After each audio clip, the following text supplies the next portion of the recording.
PHIE 144 Bharat में इतिहास लेखन की परंपराएं। इस क्लास सेकंड क्लास है, इससे पहले भी एक क्लास हुई है, उसके बाद हम इसको कवर कर रहे हैं। जैसे पहली क्लास में अगर आप सबने देखा था तो उसमें हम लोगों ने चैप्टर नंबर 20 से लेकर के और चैप्टर नंबर जो आपका 13 तक है वहाँ तक हमने सिलेबस को कवर किया था। ठीक है, ये सेकंड क्लास रहेगी और इसमें चैप्टर नंबर 3 से लेकर के और चैप्टर नंबर 11-12 तक जितना रहेगा उतना सिलेबस कवर करवाने की कोशिश करेंगे। ठीक है, जितना इम्पोर्टेंट रहेगा खास तौर से उसी चीज़ों को हम देखेंगे। तो देखिएगा, इसमें सबसे पहले हमारा क्या है, चैप्टर नंबर 3 है। ठीक है, चैप्टर नंबर फर्स्ट और सेकंड जो रहेगा, अगर टाइम मिलेगा तो मैं आपको ज़रूर करवा दूंगा मॉर्निंग के सेशन में। ठीक है, तो देखिएगा पहला हमारा जो चैप्टर नंबर 3 क्या है, बौद्ध और जैन परंपराएं। तो खास तौर से अगर आप इसमें देखेंगे तो हम देखेंगे बौद्ध ग्रंथ 3.4 में। अगर आप देखेंगे तो क्या है, बौद्ध ग्रंथ दे रखे हैं। तो यहाँ पर 3.4 को ओपन कर लीजिएगा।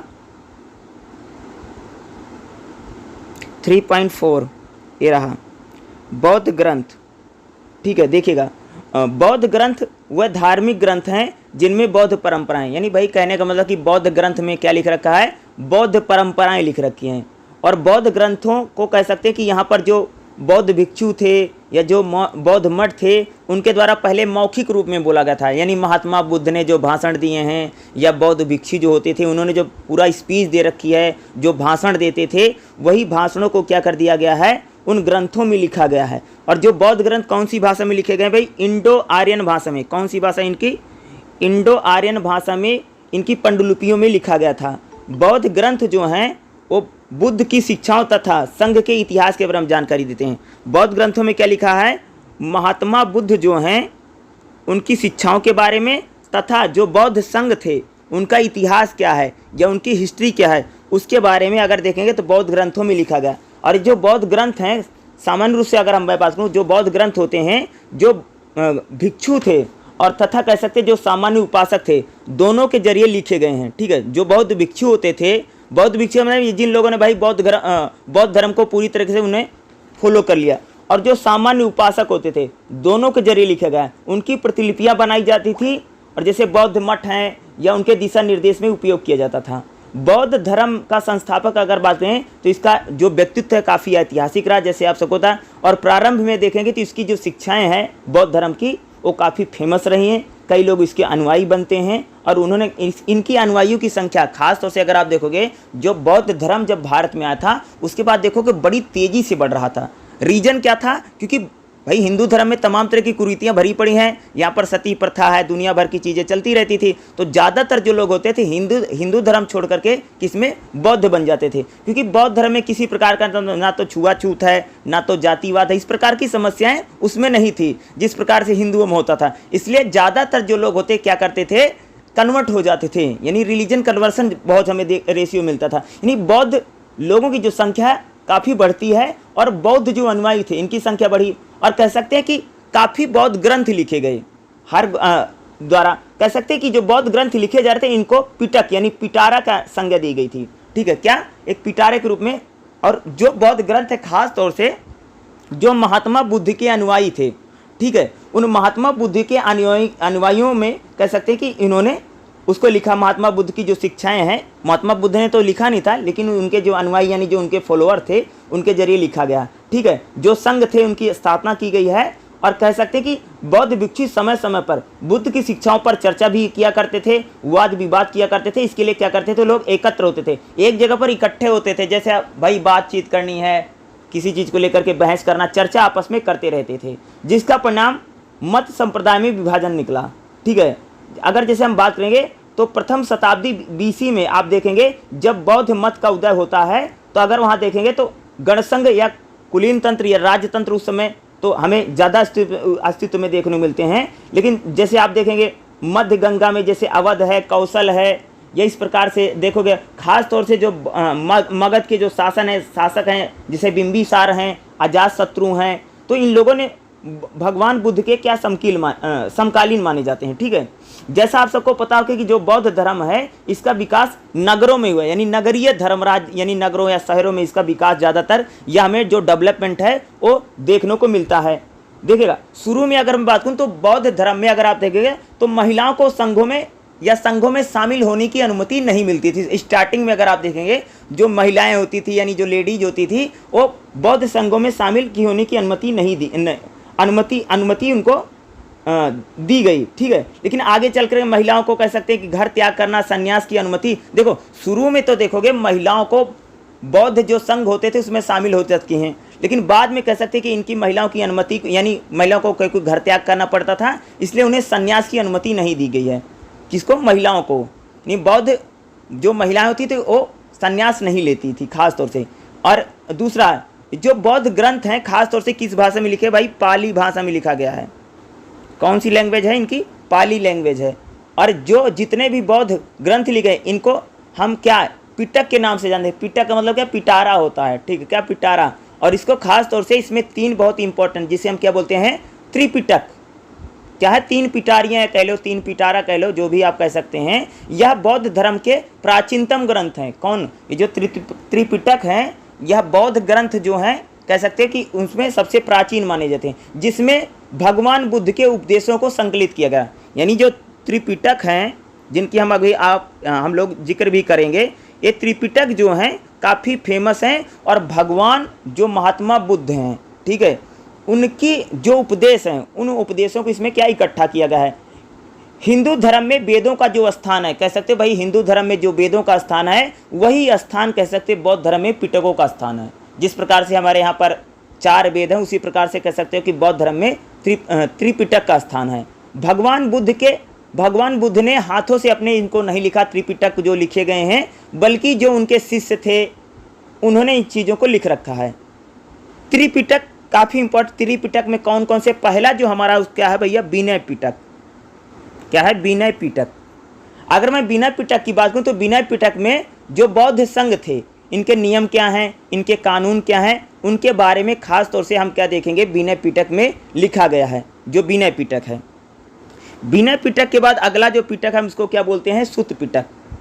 कौन सा है? सुत्त पिटक, ठीक है, सुत्त पिटक। सुत्त पिटक में अगर आप देखेंगे तो महात्मा बुद्ध के जो उपदेश हैं, महात्मा बुद्ध के जो उपदेश हैं या जो उनके विचार हैं उसमें सुत्त पिटक में लिखा गया। और इसके 5 भाग हैं सुत्त पिटक के। और उसी प्रकार से जो मैंने आपको विनय पिटक बताया था तो विनय पिटक के कितने? 4 भाग हैं, ठीक है। अगला अगर आप देखोगे अभिधम पिटक। तीसरा कौन सा पिटक है? अभिधम पिटक। इसमें चल नहीं रहा, वैसे मैं समझा दे रहा हूँ। अभिधम पिटक है। अभिधम पिटक में अगर आप देखेंगे तो बौद्ध दर्शन की जानकारी मिलती है, यानी बौद्ध दर्शन यानी फिलोसफी जो है खास तौर से उसके बारे में ज़्यादातर जानकारी मिलती है, जिसकी रचना कह सकते हैं कि प्रश्नोत्तर शैली में की गई है, जैसे क्वेश्चन आंसर में किया गया है। जो अभिधम पिटक यानी क्वेश्चन है आंसर है, इस टाइप से अभिधम पिटक को लिखा गया है, जिसके कितने भाग हैं? 7 भागों में बांटा गया है। अभिधम पिटक कितने भागों में भाई? 7 भागों में बटा हुआ है। आप देखिएगा इसके अलावा कह सकते हैं कि जो बौद्ध ग्रंथों में देखोगे तो कुछ भाष्य भी लिखे गए। क्या लिखेंगे? कुछ भाष्य, जिनकी प्रकृति बिल्कुल अस्पष्ट है। ये सभी अतीत की घटनाओं को, यानी जो अतीत की घटनाएं हैं उन अतीत की घटनाओं को लिखने के क्या लिखा गया है? भाष्य लिखे गए हैं, ठीक है। भाष्यों की भाषा तब सामने आई है, आवश्यकता पड़ी, यानी जो भाष्य है इसको क्यों लिखा गया, इसका रीजन क्या है, इनकी आवश्यकता तब सामने आई जब भ्रमण परंपरा, भ्रमण यानी जब जो बौद्ध भिक्षु होते जब घूमते थे फिरते थे, वो जिस प्रकार की कहानियाँ सुनते थे, उन कहानियों को लेकर के कह सकते हैं कि यहाँ पर हमें भाष्य दिखाई पड़ता है। जो क्या लिखे गए हैं? तमाम तरह के जो भाष्यों को यहाँ पर लिखा गया है, ठीक है, भाष्य लिखे। अगर मैं बात करूँ सामान्य युग में प्रारंभिक शताब्दियों में देखोगे तो जीवन परक लेखन का प्रशिक्षण सामान्य था। देखो अगर मैं रोमिला थापर की बात करूं, एक इतिहासकार है, नाम याद रखना है भाई इनका, क्या है? रोमिला थापर। रोमिला थापर बौद्ध ग्रंथों को लेकर के कहती हैं कि सामान्य युग की प्रारंभिक शताब्दियों में जीवन परक लेखन शिक्षण का सामान्य रूप था। देखो रोमिला थापर कह रही हैं कि जो प्रारंभिक शताब्दी में जो जीवन परक चीज़ें होती थी, जैसे महात्मा बुद्ध की जीवनी है, तो ये शिक्षण का कार्य होता था, ठीक है। जो बौद्ध धर्म ग्रंथ हैं कह सकते हैं इनमें जो शिक्षाएं दी गई हैं इनको व्यवस्थित रूप में लिखा गया। अगर आप देखेंगे तो बौद्ध धर्म में जो शिक्षाएं दी गई इनको व्यवस्थित रूप यानी सिस्टमैटिक ढंग से इन चीज़ों को लिखा गया है। ये धर्म विभिन्न भाषाओं में लिखे गए, यानी जो धर्म ग्रंथ हैं आप देखेंगे तो विभिन्न विधियों में, विभिन्न लेखन प्रणालियों में इस प्रकार से इनको लिखा गया है। इनको याद करना, इनको पढ़ना, इनकी नकल करना तथा आध्यात्मिक रूप से उसे मूल्यांकन समझा जा सकता है। इस बात को कौन कहता है? रोमिला थापर कहते हैं। इन चीज़ों को लिखना, जैसे मैंने यहाँ पर रोमिला थापर को कोट करके मैंने बोला कि रोमिला थापर बौद्ध ग्रंथों को लेकर के क्या कहती हैं, तो आप इसको जरूर ऐड कर सकते हैं और एग्जाम में भी अगर आपको लिखना है तो इस प्रकार की चीज़ों को आप लिख सकते हैं। खास तौर से काम करना, जो मेरी बात सुनना, देखिएगा जैसे आपको लिखना है कि जैसे त्रिपिटक है तो एक काम करना, जैसे हेडिंग बनाना है, जैसे टेबल कैसे बनाओगे मैं बता देता हूँ। जैसे आपने लिखा है यहाँ पर, क्या लिखा भाई कि जैसे त्रिपिटक है, ठीक है, त्रिपिटक में बना दो। जैसे एक पहला पिटक है विनय पिटक है, दूसरा है सुत्त पिटक है और तीसरा क्या अभिधम पिटक है। तो इनमें अंदर में आप देखोगे जैसे इसके विनय पिटक के 4 खंड हैं, 4 भाग हैं, तो चारों भागों का नाम आप लिख दीजिए। जो सुत्त पिटक है, सुत्त पिटक में अगर आप देखेंगे इसके 5 भाग हैं, पांचों भागों के नाम अगर आपको याद है उनका नाम लिख दीजिए।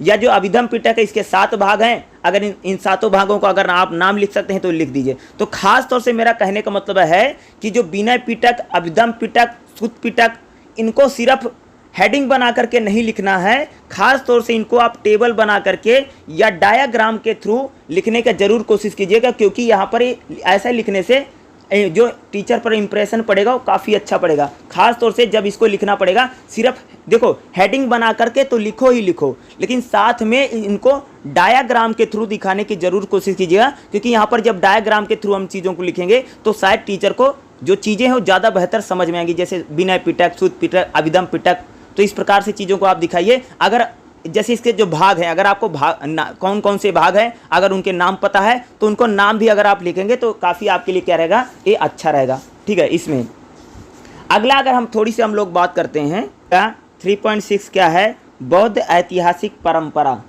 ध्यान से देखिएगा, बौद्ध धर्म भारत की भ्रमण परंपरा का परिणाम निकला, यानी जो बौद्ध धर्म है, कह सकते हैं कि भारत की जो भ्रमण परंपरा है, भ्रमण का मतलब घूमना फिरना वाली जो परंपरा है, उसके परिणाम से निकला है। और कह सकते हैं कि ज्ञान, धर्म और दर्शन का विषय, यानी जो बौद्ध धर्म अगर आप उसमें देखेंगे तो उसमें क्या है, धर्म और दर्शन हमें दोनों दिखाई पड़ता है, ज्ञान भी है।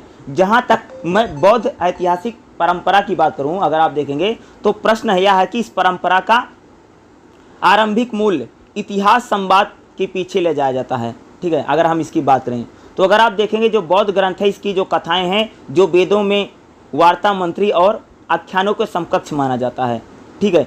जैसे अगर देखोगे इसमें जैसे कई प्रकार की बातें जैसे सुत्त पिटक में पाए जाते हैं, ये सामाजिक संस्थाओं तथा बौद्ध सिद्धांतों की शुरुआती हैं। यानी जो बौद्ध ग्रंथ हैं अगर आप उनमें देखेंगे तो यह कह सकते जो ऐतिहासिक परंपरा है, इसमें जो सामाजिक संस्थाएं कैसे हैं, बौद्ध सिद्धांत कैसे हैं, या यहाँ पर जो व्याख्याएं की गई उनके वर्णन को खंड का लिखा गया। ये संवाद बुद्ध के जीवन के किसी प्रसंग या बौद्ध शिक्षा के बारे में कह सकते हैं उनके शिष्यों पर केंद्रित है। यानी जो बौद्ध परंपरा अगर आप देखोगे तो महात्मा बुद्ध की जो शिक्षाएं हैं, या कह सकते हो कि जो बौद्ध भिक्षु हैं या उनके जो शिष्य हैं, खास तौर से उनको केंद्रित करके कह सकते हैं इनको सारा लिखा गया। अगर आप इसमें पहला पॉइंट देखेंगे, पहली हेडिंग देखेंगे तो पहली हेडिंग ये बताता है कि संघों का आरंभिक इतिहास। संघ क्या है?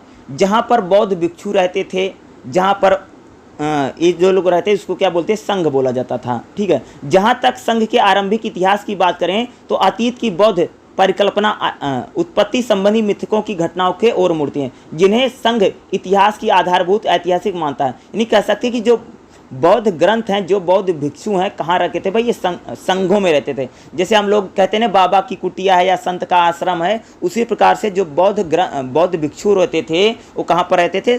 संघों में रहते थे, ठीक है। संघ यानी एक प्रकार का इनका जो हेडक्वार्टर कह सकते हैं, इनका जो मुख्यालय होता था, या आप कह सकते हैं जैसे अलग, जैसे अगर हम देखेंगे अगले चैप्टर में चलेंगे तो जहाँ पर सूफी संत रहते हैं उनको क्या बोलते हैं? खानका बोलते हैं ना। तो उसी प्रकार से जो बौद्ध धर्म के जो संत होते थे या जो इनके बौद्ध भिक्षु होते थे, कहाँ पर रहते थे? संघों में रहते थे।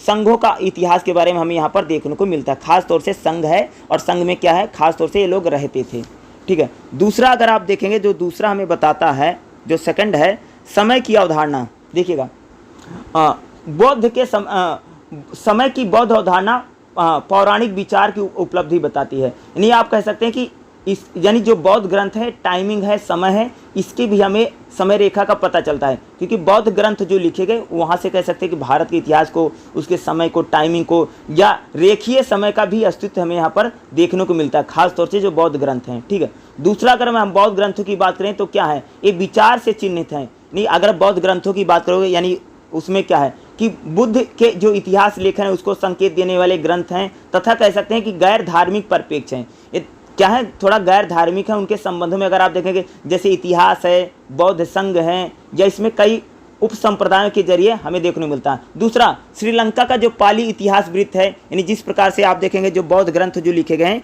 उसी प्रकार से अगर आप देखेंगे जो श्रीलंका में जो पाली हैं, ठीक है, उनके जो इतिवृत्त लिखे गए उनको भी हमें देखने को मिलता है। दूसरा इंपॉर्टेंट इसमें अगर आप देखेंगे तो खास तौर से इस पॉइंट को, बौद्ध जीवनियाँ देखिएगा, रोमिला थापर कहती हैं, रोमिला थापर के अनुसार जीवन परक शैली को अपने विषय को ऐतिहासिक रूप देने की पेशकश की यहाँ पर अवधारणा हमें दिखाई पड़ती है।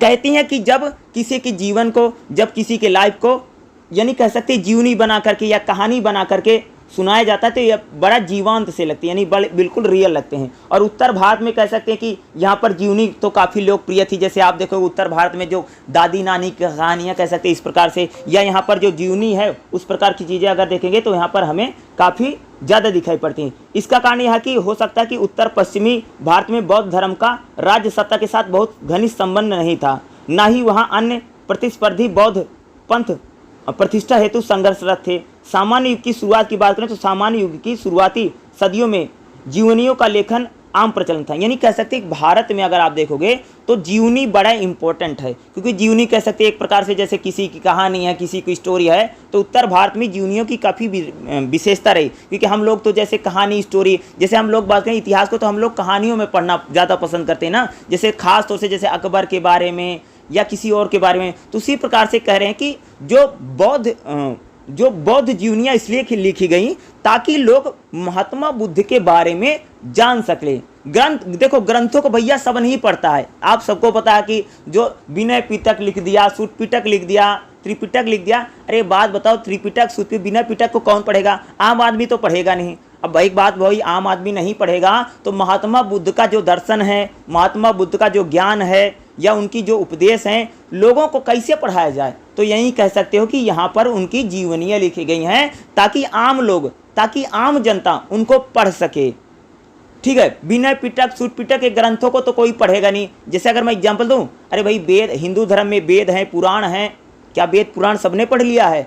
लेकिन अगर आप देखोगे रामायण की कहानियाँ सबको पता है, राम के बारे में सबको पता है, कृष्ण के बारे में सबको पता है। यानी हम लोग थोड़ा सा कहानी बेस्ड लोग हैं, यानी हम लोग हर चीज़ को क्या स्टोरी के माध्यम से जानता है, यानी एक प्रकार से इस प्रकार से चीज़ें। इसलिए कह सकते थे बुद्ध की जो चरित्र है वो लिखना बहुत इंपॉर्टेंट था, क्योंकि जो विनय पिटक है, सूत पिटक है या त्रिपिटक है, अब जो अभिधम पिटक है, इन चीज़ों को लोग उतना ज़्यादा नहीं पढ़ते हैं। इसलिए जो कहानियाँ, जो स्टोरियाँ हैं, कह सकते हो कि उत्तर भारत में वो काफ़ी फेमस है, जिसके जरिए कह सकते हैं कि लोगों को जो महात्मा बुद्ध हैं या बौद्ध धर्म के बारे में बताया जाता। उसी प्रकार से अगर आप देखेंगे तो बुद्ध चरित्र लिख रखा है।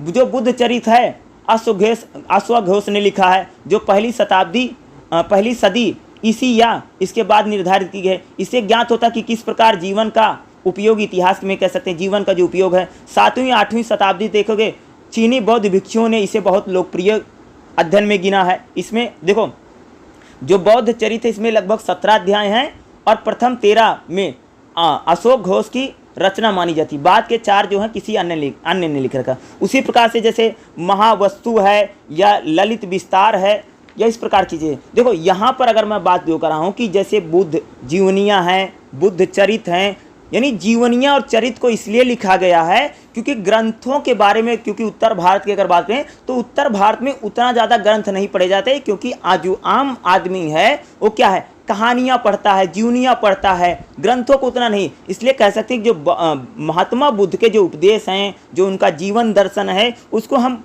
जीवनियों के बारे में, कहानी के बारे में स्टोरी बना करके या उनके चरित्र बना करके, यानी उनके कैरेक्टर को बना करके प्रस्तुत करने का प्रयास किया जाता है, ताकि उनकी जो शिक्षाएं हैं, उनकी जो दीक्षाएं हैं, उनके जो उपदेश हैं, ताकि आम लोगों तक वो पहुंच सके, ताकि आम आदमी भी क्या कर सके, उससे जुड़ सके।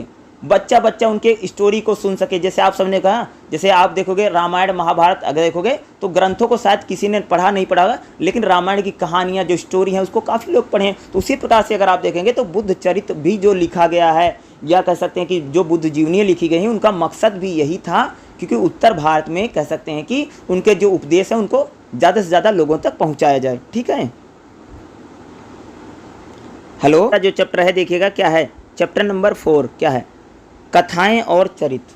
तो सबसे पहले हम लोग यहाँ पर आप देखिएगा काव्य साहित्य के बारे में बात करेंगे। क्या काव्य साहित्य, ठीक है, काव्य साहित्य क्या है, देखिए काव्य साहित्य वह विधि है जिसमें किसी की कहानी या मनोभाव का कलात्मक रूप से वर्णन होता है। काव्य साहित्य मतलब क्या है, जिसमें भैया किसी की कहानी लिखी, मनोरम कहानियाँ या कह सकते कलात्मक कहानियाँ लिखी जाती हैं। धर्मशास्त्र काव्य साहित्य का एक महत्वपूर्ण भाग है। धर्मशास्त्र लिखे जा चुके थे और पहली शताब्दी में कह सकते हैं इनकी प्रारंभिक शब्द नहीं कह सकते, जो काव्य साहित्य होते हैं उनमें कहानियाँ होती हैं, किसी के मनोभाव होते हैं, मनादोष होता है, या कलात्मक रूप से कह सकते हैं उनको लिखा जाता है, जो काव्य होते हैं। ठीक है, खास तौर से जो लिखे गए। और ये कई जैसे काव्य अगर जो काव्य साहित्य हैं, अगर जैसे हम इसकी बात करें तो कई बार दरबारी शैली में लिखे गए, जो दरबारी कवि होते थे उनके जरिए लिखे गए हैं। नाटक में भी, नाटक के रूप में भी इनको लिखा जाता था। ठीक है, जैसे विष्णु शर्मा की पंचतंत्र की कहानियां हैं, ये भी एक प्रकार की काव्य साहित्य में हम क्या, विष्णु शर्मा की जो कहानियां हैं, जैसे जो दंत कथाएं होती हैं वो भी काव्य साहित्य में आती हैं, जैसे पंचतंत्र है, जैसे मैंने विष्णु शर्मा के बारे में बात की। तो इस प्रकार के जो सारी चीज़ें हैं काव्य साहित्य में ही इनको हम क्या करते हैं, ऐड करते हैं। तो पहला जो काव्य साहित्य, काव्यों में कामुकता, और ख़ास तौर से देखिएगा इसमें जो हम दूसरा लेंगे दरबारी संस्कृति के अवयव के रूप में काव्य। देखो दरबारी संस्कृति, देखो काव्य शैली दरबारी संस्कृति का विभिन्न अंग रही। देखो क्या है कि जो राजा महाराजा के दरबार होते थे ना, वहाँ पर एक प्रकार से क्या काव्य शैली रही थी। आप सबने सुना होगा भाई बहुत लोग दरबारी कवि होते थे, या दरबारों में क्या रहते थे, कविता लिखने के लिए, यानी उनकी संस्कृति कैसे, कल्चर कैसा लिखने के लिए रखते थे। ठीक है, इसे उपयुक्त रूप से अलंकारित दरबारी कवि कहा जाता था। यानी जो दरबार में कवि रहता तो हमको क्या बोलते हैं, दरबारी कवि। जैसे अबुल फजल हैं, बरनी वर्नी है, सारे सब दरबारी कवि हैं। ठीक है, राजा महाराज दरबार में रहते थे। कभी कभी एक काव्य रचना इतनी कुशलता से लिखी जाती थी जिसके आगे पीछे दोनों तरह से पढ़ा जा सकता है। कहे जो दरबारी कवि जो रचनाएं लिखते थे, कभी कभी क्या करते थे, इतना बढ़िया लिखते थे कि उसके आगे की कहानी, पीछे की घटनाओं के भी अच्छे से वर्णन किया जाता था। प्रत्येक पाठन में अलग अलग कहानियाँ होती हैं, एक पाठन में रामायण और एक में महाभारत, यानी इस प्रकार से लिखते थे। एक ही कहानी में कह सकते हैं कि रामायण महाभारत को भी जिस प्रकार से दोनों को लिख सकते थे, जो एक कहे होते दरबारी कवि। ठीक है, इनकी रचनाओं में शाही दरबार की राजभाषा के रूप में मान्यता थी। यानी जो दरबारी कवि होते थे कौन सी भाषा यूज करते थे, जो राज दरबार की भाषा होती थी, जो राजा की भाषा होती थी। एक बात हो, तुम राजा के दरबार में बैठे हो तो भाई राजा की भाषा उसी में तो लिखोगे, क्योंकि उसको खुश करना बहुत जरूरी है, खुश नहीं होगा तो पैसा नहीं देगा। ठीक है, और इन रचनाओं में शाही दरबार में राजभाषा में, जैसे संस्कृत भाषा में लिखी जाती थी, इनका उपयोग अब व्यापक रूप से अपनाया गया। अश्वमेध ने नाटकों के अंश में कह सकते हैं इसको लिखा है। दूसरे भाग में जो श्रोताओं की रुचियां, उसमें जैसे बुद्ध विषय की जानकारी दी जाती है। देखो अगर कह सकते हैं खास तौर से अगर देखोगे जो अश्वमेध है, अश्वमेध क्या है, एक शासक है। ठीक है, इसने क्या लिख रखा है, यह एक कुशल नाटककार था, राजा होते हुए भाई एक कुशल नाटककार था। भाष्य जिसने प्रसिद्ध कह सकते हैं स्वप्नवास दत्तम में लिखा, कई नाटक लिखे हैं। इसने दरबारी मनोदशा पर प्रकाश डाला है। भास ने नाटकों के विषय में महाकाव्य में जैसे प्रेम लीला की ऐतिहासिक घटनाओं का वर्णन किया है। या दरबारी दर्शकों ने राजाओं की कामुक कारनामों का आनंद लिया। नहीं कह सकते जो दरबारी रहता था, राज दरबार में जैसी घटनाएं होती थी ये सभी चीज़ों को लिखता था। वहाँ पर नर्तकी कैसा डांस कर रही है, राज दरबार की गतिविधियाँ कैसे हैं, राज दरबार यानी कह सकते हैं कि लोग राज दरबार की गतिविधियों के बारे में ज़्यादातर लिखा रहे। नहीं दरबारी संस्कृति समझते हो, वहाँ पर नर्तकी डांस कर रही है, राजा उस पर पैसे लुटा रहा है, या किस प्रकार से, अरे ऐसे ऐसे राजाओं के बारे में इतिहास पढ़ा भाई मेरे, बता दूँ कि दिन के 4-4 6-6 घंटे सिर्फ डांसे देखते थे। ऐसे ऐसे राजा पड़े, ऐसा राजा क्या करे, सड़क पे आए हैं सब लोग, ऐसे लोग जो थे। ठीक है, तो इस प्रकार से देखो भास ने दरबारी अभिजात वर्ग के सीमित दर्शकों के लिए लिखा गया, जबकि अशोक घोष ने नाटकों के धार्मिक समय। यानी दरबारी जो संस्कृति, यानी ऐसे कवि या ऐसे ग्रंथ जो दरबार का कल्चर कैसा है, दरबार में क्या कैसे हो रहा है उसके बारे में, उसको बोलते हैं दरबारी, ठीक है, काव्य। अगला कालिदास के काव्य। भाई कालिदास के काव्य तो बहुत फेमस हैं, ठीक है। कालिदास संस्कृत भाषा के श्रेष्ठ कवि माने जाते हैं, सभी लोग इनको जानते हैं। उनकी काव्य शैली और उनकी प्रतिभा कह सकते हैं कि उच्चतम मानी जाती है।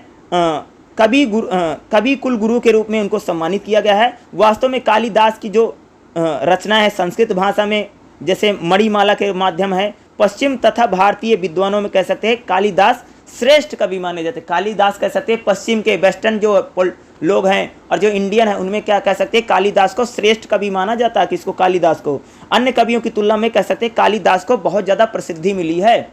आप सबको पता कि कालिदास की जो रचना है, खास तौर से इन्होंने जो संस्कृत में लिख रखा है, इसको खूब सारी प्रसिद्धि मिली है। जबकि 6ठी शताब्दी में अगर आप देखेंगे तो कालिदास ने अधिकांश विद्वानों के अनुसार कालिदास का जो जन्म है उज्जैनी में, देखो कालिदास का जो जन्म हुआ था उज्जैन का भाई मध्य प्रदेश में है, ठीक, वहाँ पर जन्म। वह शैव धर्म यानी शैव मत के, यानी भगवान जो शंकर को मानने वाले लोग होते थे उसको मानते थे। अधिकांश इतिहासकारों का मानना है कि कालिदास गुप्त के कवि थे, जो गुप्त शासक थे क्या थे, उसके कवि थे, उनको मानते हैं।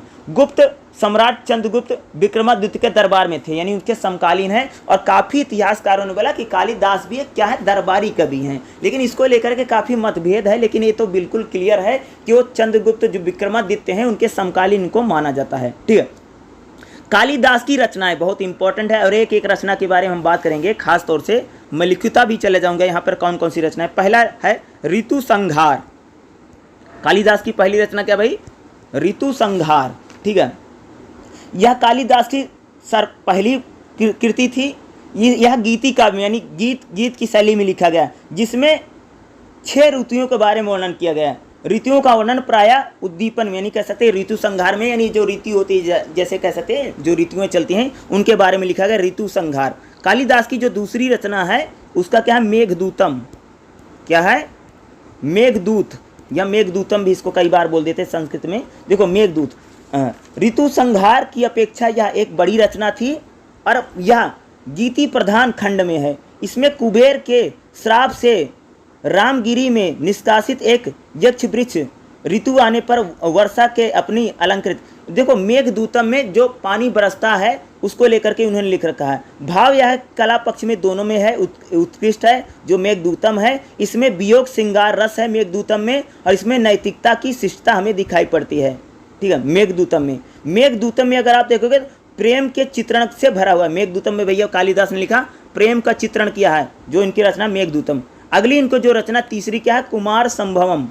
कुमार संभव, मैं संस्कृत बोल देता कुमार संभव नहीं, कुमार संभव लिखना हिंदी में, ठीक है। संस्कृत में लिखा जाता कुमार संभवम, हिंदी में कुमार संभव, ठीक है। यह देखोगे कुमार संभव क्या है? बहुत बड़ा महाकाव्य है। इस महाकाव्य में पार्वती का विवाह यानी शंकर जी का विवाह कह सकते हो, कुमार जन्म, तारा सुमार का वध कथाएं लिखी गई। शेष प्रसंग इस कथाओं में है। इस महाकाव्य में कितने 17 पाठ हैं, 17 वर्ग हैं, परंतु कुछ विद्वानों ने इसमें प्रथम 8 को ही प्रमाणिक माना है, जो कुमार संभव में। कालिदास की अगली रचना कौन है? अगर आप देखेंगे रघुवंश। संस्कृत में इसको बोलते हैं रघुवंशम। अगर संस्कृत बुक होगी तो उसमें रघुवंशम लिखते हैं। रघुवंश महाकाव्य कालिदास की उत्कृष्ट रचना है, जिसमें सूर्यवंशी के 30 राजाओं का वर्णन किया है और 19 सर्गों में वर्णन है। रघुवंश महाकाव्य में अगर आप देखेंगे तो इसमें नायकों के चरित्रों का वर्णन किया गया है, जो रघुवंश है। यह सूर्यवंशी राजाओं के बारे में, सूर्यवंशी कैसे, राम के जो 4 पूर्वज है ना, भगवान राम क्या है? सूर्यवंशी है ना। तो भगवान राम के पूर्वज कौन है? जैसे दिलीप हैं, रघु हैं, अज हैं और दशरथ का वर्णन मिलता है। रघुवंशम में क्या 4 सूर्यवंशी राजा। कौन सूर्यवंशी राजा? भगवान राम के जो पिताश्री हैं राजा दशरथ, और उनके जो फादर अज, रघु और दिलीप के बारे में हमें इसमें वर्णन मिलता है। किसमें? रघुवंश में। सब ने सुना होगा ना भाई तुम सबने कि भगवान राम का वंश क्या रघुवंश है ना, तो रघुवंशम उसे रिलेटेड है। भगवान राम के जो वंशज हैं उनके बारे में लिख रखा है, ठीक है। अगला जो मल्लिका अग्निमित्रम, यह कालिदास का एक नाटक है, जिसमें 5 अंकों में पुष्यमित्र के पुत्र और शुंग वंश के संस्थापक मल्लिका के प्रेम की कहानी है। और एक प्रकार से ये प्रेम के बारे में लिखा, जो मल्लिका अग्निमित्रम। इसमें जो मल्लिका है, जो अग्निमित्र है, उसका जो प्रेम था उसके बारे में ज़्यादातर मल्लिका अग्निमित्रम में लिख रखा। अगला जो है दो खास तौर से अभिज्ञान शाकुंतलम, ये बहुत फेमस है। यह संस्कृत साहित्य की श्रेष्ठ रचना नाटक माना जाता है। भारतीय परंपरा में नाटक में संस्कृत साहित्य में कह सकते हैं यह श्रेष्ठ नाटक मानी जाती है। और दूसरा, यह हस्तिनापुर तथा शकुंतला के राजा दुष्यंत के प्रेम वियोग और उसको ले जो अभिज्ञान शाकुंतलम है, आप सबको पता कि जो ये आपके जो शकुंतला हैं, जो हस्तिनापुर के राजा थे, राजा दुष्यंत, उनके प्रेम के बारे में पूरी बुक के बारे में उन्होंने लिख रखा है। खास तौर से जो कालिदास के काव्य हैं, कौन कौन से काव्य मैंने बोलो, ऋतुसंहार, मेघदूतम, कुमार संभवम, रघुवंशम, मल्लिका अग्निमित्रम, दूसरा अभिज्ञान शाकुंतलम। इनका नाम जरूर याद रखना कि अगर आपसे एग्जाम में पूछा जाएगा तो सबको लाइन टू लाइन वाइज लिखना पड़ेगा और इसको तो हल्का हल्का आपको क्या करना पड़ेगा, एक्सप्लेन करना पड़ेगा। ठीक है, हेलो। नेक्स्ट देखिएगा, इसमें हमारा क्या, राजाओं के द्वारा रचित काव्य। देखो, राजाओं के द्वारा रचित काव्य का मतलब होता है कि ऐसे राजा जो राजा भी थे भैया और कविता भी लिखते थे, यानी उन्होंने काव्य भी लिख रखे हैं। तो ऐसे जो राजा हैं खास तौर से बहुत बड़े कम हमें दिखाई पड़ते हैं। पहले जो राजा अगर आप उसकी बात करेंगे तो हर्ष हैं, हर्षवर्धन। हर्षवर्धन अगर देखेंगे तो इनका लेखन में भी काफ़ी रोल था। तो राजाओं के द्वारा लिखे का पहला हमारा शासक होना हर्षवर्धन। हर्षवर्धन लेखक भी हैं, लिखते भी हैं। ठीक है, इन्होंने क्या लिख रखा है, प्रियदर्शिका, रत्नावली और नागांदा, ठीक है, के लेखक होने का श्रेय इनको दिया जाता है। इसमें से दो शास्त्रीय संस्कृत इतिहास युक्त रचनाएं हैं, जबकि तीसरे पर बौद्ध विचार उन्होंने प्रस्तुत किया है। यह एक चिंतन विषय है, लेकिन इतिहासकारों के बीच में इस बात को लेकर के काफ़ी विवाद रहता है कि वह वास्तविक संगीतकार हैं, केवल नाम के लिए उन्हें लेखक तत्व दिया। देखो, कई सारे इतिहासकार कई सारे इतिहासकार हर्षवर्धन पर आरोप लगाते हैं, हर्षवर्धन तो राजा थे, हर्षवर्धन तो कुछ लिखते नहीं थे, बल्कि उनके दरबारी कवि हैं, उन्होंने लिख रखा है, सिर्फ हर्षवर्धन ने अपना नाम छपवा दिया है। तो कई सारे इतिहासकार इस प्रकार का आरोप लगाते हैं, लेकिन ज़्यादातर अगर आप यही लिखेगा, हर्षवर्धन जो हैं वह एक सक्षम राजा है, प्रशासक है। इसके साथ साथ उसने 3 नाटक लिख रखे हैं और उसे लेखक होने का भी दर्जा दिया जाता है। यानी राजा के साथ साथ क्या है, वह राइटर है, लेखक कौन है, हर्षवर्धन। उसने क्या लिखी है, प्रियदर्शिका, रत्नावली और नागनंदा। ठीक है, ये जो 3 लिख रखे हैं। और कई सारे इतिहासकार कहते हैं कि वह सिर्फ राजा थे, शासक थे, उन्होंने किसने लिख रखा है, सिर्फ उन्होंने अपना नाम छपवा दिया है। ठीक है, उनके दरबारी कवि देखिएगा क्या कह रहे हैं कि उनके दरबारी कवि बाण भट्ट ने उनके असाधारण काव्य कौशल को उनके लिए उनकी प्रशंसा की है। बाद में उनके शाही इतिहासकारों ने उन्हें एक साहित्यिक दिग्गज के रूप में उनकी प्रशंसा की थी। किसकी, हर्षवर्धन की। हर्षवर्धन राजा के साथ साथ क्या थे, लेखन भी किया करते थे। और दिग्गज इतिहासकार इनको कौन बताता है, उनके जो दरबारी कवि हैं बाण भट्ट ने इनको दिग्गज कवि माना। दूसरा जो अगर आप देखोगे राजा होते हुए जिसने लेखन किया है, वो उसका नाम है महेंद्र वर्मन। कौन है दूसरा हमारा शासक जो राजा के साथ साथ लेखन भी किया करता था, कौन है, महेंद्र वर्मन। ठीक है, किसी को बोलना है कुछ क्या, अगले शासक महेंद्र वर्मन है। ठीक है, और महेंद्र वर्मन क्या है, 600 से लेकर के 630 ईसा पूर्व तक रहे। यह पल्लव शासक हैं। ठीक, कैसा शासक, पल्लव शासक हैं। कन्नौज में, वर्तमान उत्तर प्रदेश में, पुष्प भूमि सम्राट में हर्ष और चालुक्य के सम्राट पुलकेशिन द्वितीय के समकालीन इसको माना जाता है। हम पल्लव साम्राज्य के बढ़ते राजनीतिक नियंत्रण, ताकत और प्रभुत्व का श्रेय उन्हीं को दिया जाता है। वह प्रारंभिक तमिल संस्कृत विकास के प्रबल प्रशंसक उनको माना जाता है।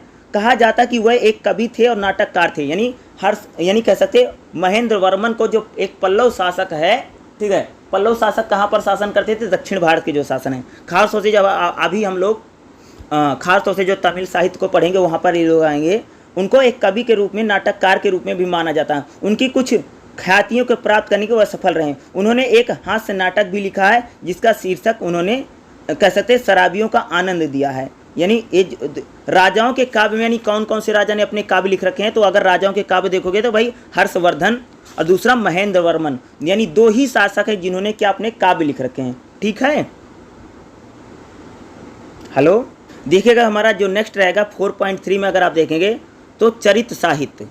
चरित्र साहित्य का मतलब जो राजाओं के कैरेक्टर यानी चरित्र को बताता है। खास तौर से जिसमें राजा के बारे में जिक्र कर, ऐसे साहित्य जिसमें शासक की जीवनी है या शासक के कैरेक्टर को बताता है। जैसे हम लोग कहते हैं रामचरितमानस, रामचरितमानस हम बोलते हैं ना, तो भगवान राम के कैरेक्टर यानी उनके चरित्र को बताता है। तो उसी प्रकार से हमारे इतिहास में ऐसे कौन कौन से चरित्र लिखे गए हैं, ठीक है। चरित्र यानी कैरेक्टर को बताता है, ठीक है।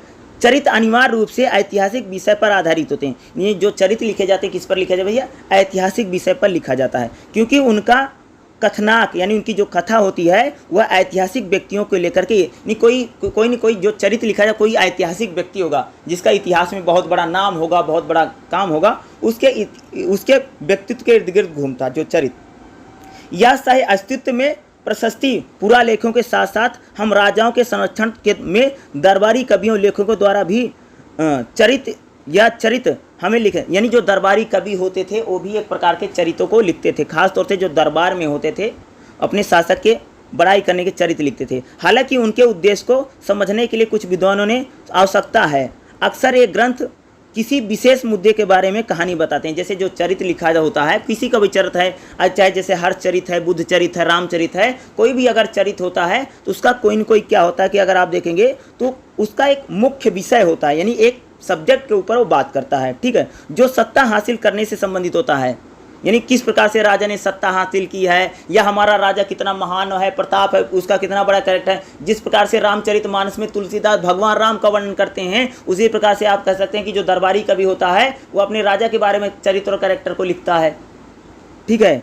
और चरित्र में पाठ से लिखा जाता है, बिल्कुल विस्तार से लिखा जाता है। जैसे बाण भट्ट ने हर्ष चरित्र लिखा है और राजा हर्ष के सिंहासन में बैठने का वर्णन मिलता है। जो बाण भट्ट ने भैया जो हर्ष चरित्र लिखा, हर्ष चरित्र में क्या लिख रखा है, जो वहाँ पर देखो जो हर्ष चरित्र में क्या, जो राजा हर्ष हैं उन्होंने सिंहासन पर कैसे बैठा उसका वर्णन मिलता है, जिसके कारण सिंहासन को हड़पने और ज्येष्ठाधिकार के पवित्रता की चुनौती दी गई है।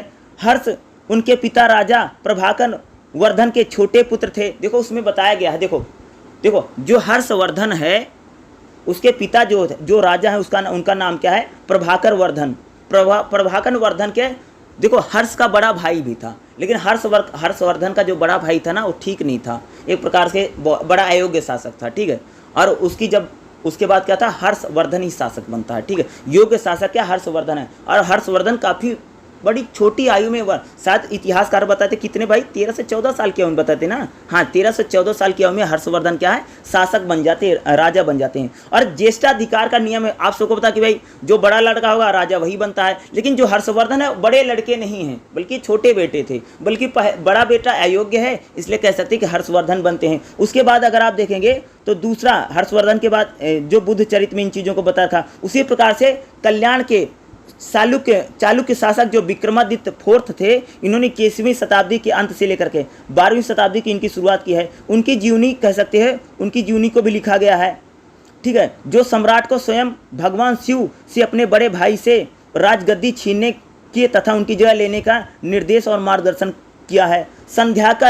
संध्याकर भी एक प्रकार का चरित्र है जो नंदनी द्वारा रचित है। जो रामचरित के बारे में अभी हम लोग जिक्र करेंगे। जो पाल राजा हैं, पाल राजा रामपाल जो हैं, उन्होंने कैकुवात के विद्रोह को कुचलने के लिए अपनी शक्ति को सफलतापूर्वक पुनः स्थापित करने का प्रयास किया है, जिसका वर्णन यानी कह सकते हैं जो चरित्र होता है खास तौर से किसी राजा के बारे में, जैसे हम बात करेंगे बुद्ध चरित्र है, रामचरित्र है, या हम लोग बात करेंगे जैसे आप देखेंगे जैसे बुद्ध चरित्र है, रामचरित्र है, हर्ष चरित्र है, इसमें किसी राजा के बारे में किसी एक बात को लेकर के केंद्रीय विषय बना करके उस पूरे चरित्र को लिखा जाता है। और ख़ास तौर से अब हम तीनों चरित्र की बात करेंगे। जैसे आप देखेंगे हर्ष चरित्र किसके बारे में बात करता है, राजा हर्षवर्धन के बारे में। किसने लिख रखा है, बाण भट्ट ने लिख रखा है। बाण भट्ट ने इसमें क्या लिख रखा है, राजा हर्षवर्धन किस प्रकार से राज सिंहासन बैठते हैं, और राजा हर्षवर्धन के बारे में, उसके राज सिंहासन के बारे में वह क्या करता है, हर्षचरित्र में पूरी जानकारी देता है।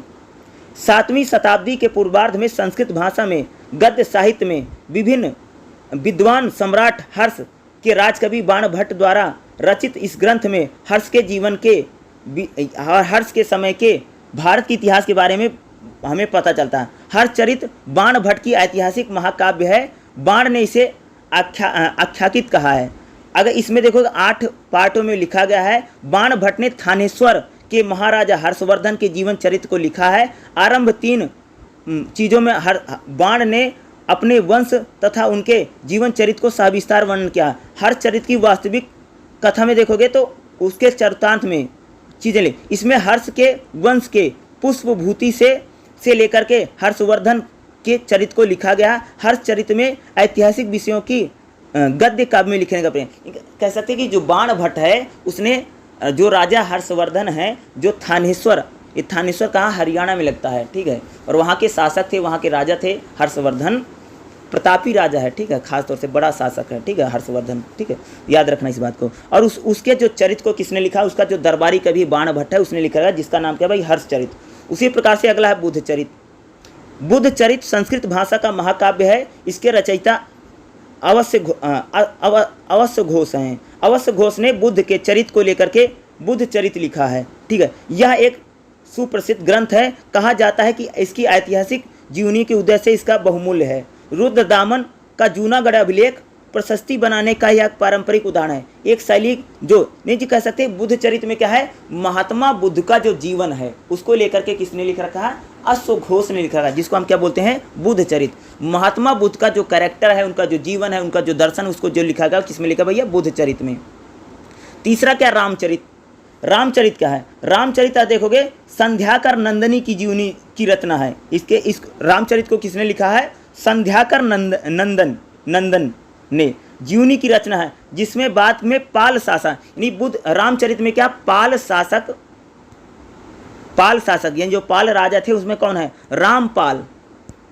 रामपाल के जीवन का उल्लेख मिलता है किसमें, रामचरित्र में, ठीक है। जीवन ग्रंथों में बताया गया कि उन्होंने कैसे अपने सामंतों और अधीनस्थों से शासक शक्तियों से चतुराई के साथ कूटनीति के तरीके से उन्होंने विद्रोह को दबाने का उन्होंने प्रयास किया। यानी रामचरित्र में देखोगे तो पाल शासक कौन है, रामपाल, जिनके बारे में लिखा उन्होंने किस प्रकार से चतुराई से कूटनीति से अपने साम्राज्य को उन्होंने बचाया है और अपने साम्राज्य को उन्होंने विस्तार किया। इस बात को कहते हैं रामचरित्र में लिखा गया है, ठीक है। और पाल शासक कौन है, रामपाल है, ठीक है। तो इसमें अगर आप देखेंगे जो आपका चैप्टर नंबर 4 है, चैप्टर नंबर 4 में खास तौर से मैंने जो आपको बताया है 4.2 और 4.3 जो मैंने बताया वही इसमें क्या हो सकता है, इंपॉर्टेंट हो सकता है, ठीक है। चैप्टर नंबर 5 अभिलेख और प्रशस्तियाँ। तो खास तौर से इसमें आप लोग देखें 5.3 अभिलेखों के प्रकार। भाई अभिलेख कितने प्रकार का होता है, तो पहला प्रकार का अभिलेख कौन सा होता है, शासक के द्वारा या राजा के द्वारा जो अभिलेख लिखवाए जाते हैं। इस प्रकार के अभिलेख जो होते हैं जो लिखाए जाते हैं शासक या शक्ति के अधिकार क्षेत्र में रहने वाले विचारों, मतों और घोषणाओं के बारे में लिखा जाता है, ठीक है। यह अभिलेख जो होते हैं जनहित में जारी किए जाते हैं और कानून की घोषणा की जाती है। यानी पहले प्रकार का अभिलेख क्या है, शासनकर्ता या राजाओं के द्वारा लिखाए गए सरकारी आदेश होते हैं। और इसको क्यों लिखा जाता है, जैसे कोई कानून है, कोई आदेश है दिया गया है, इसको भी लिखाया जाता है। और इस प्रकार का जो अभिलेख होता है इसमें विचार होते हैं, मत होते हैं, घोषणा होती है, इस प्रकार की चीज़ें लिखी जाती हैं जो शासक राजाओं के द्वारा कोई आदेश जारी करता है या कोई राजकीय धर्म हो या राज्य की बातें हो जिसमें करता है।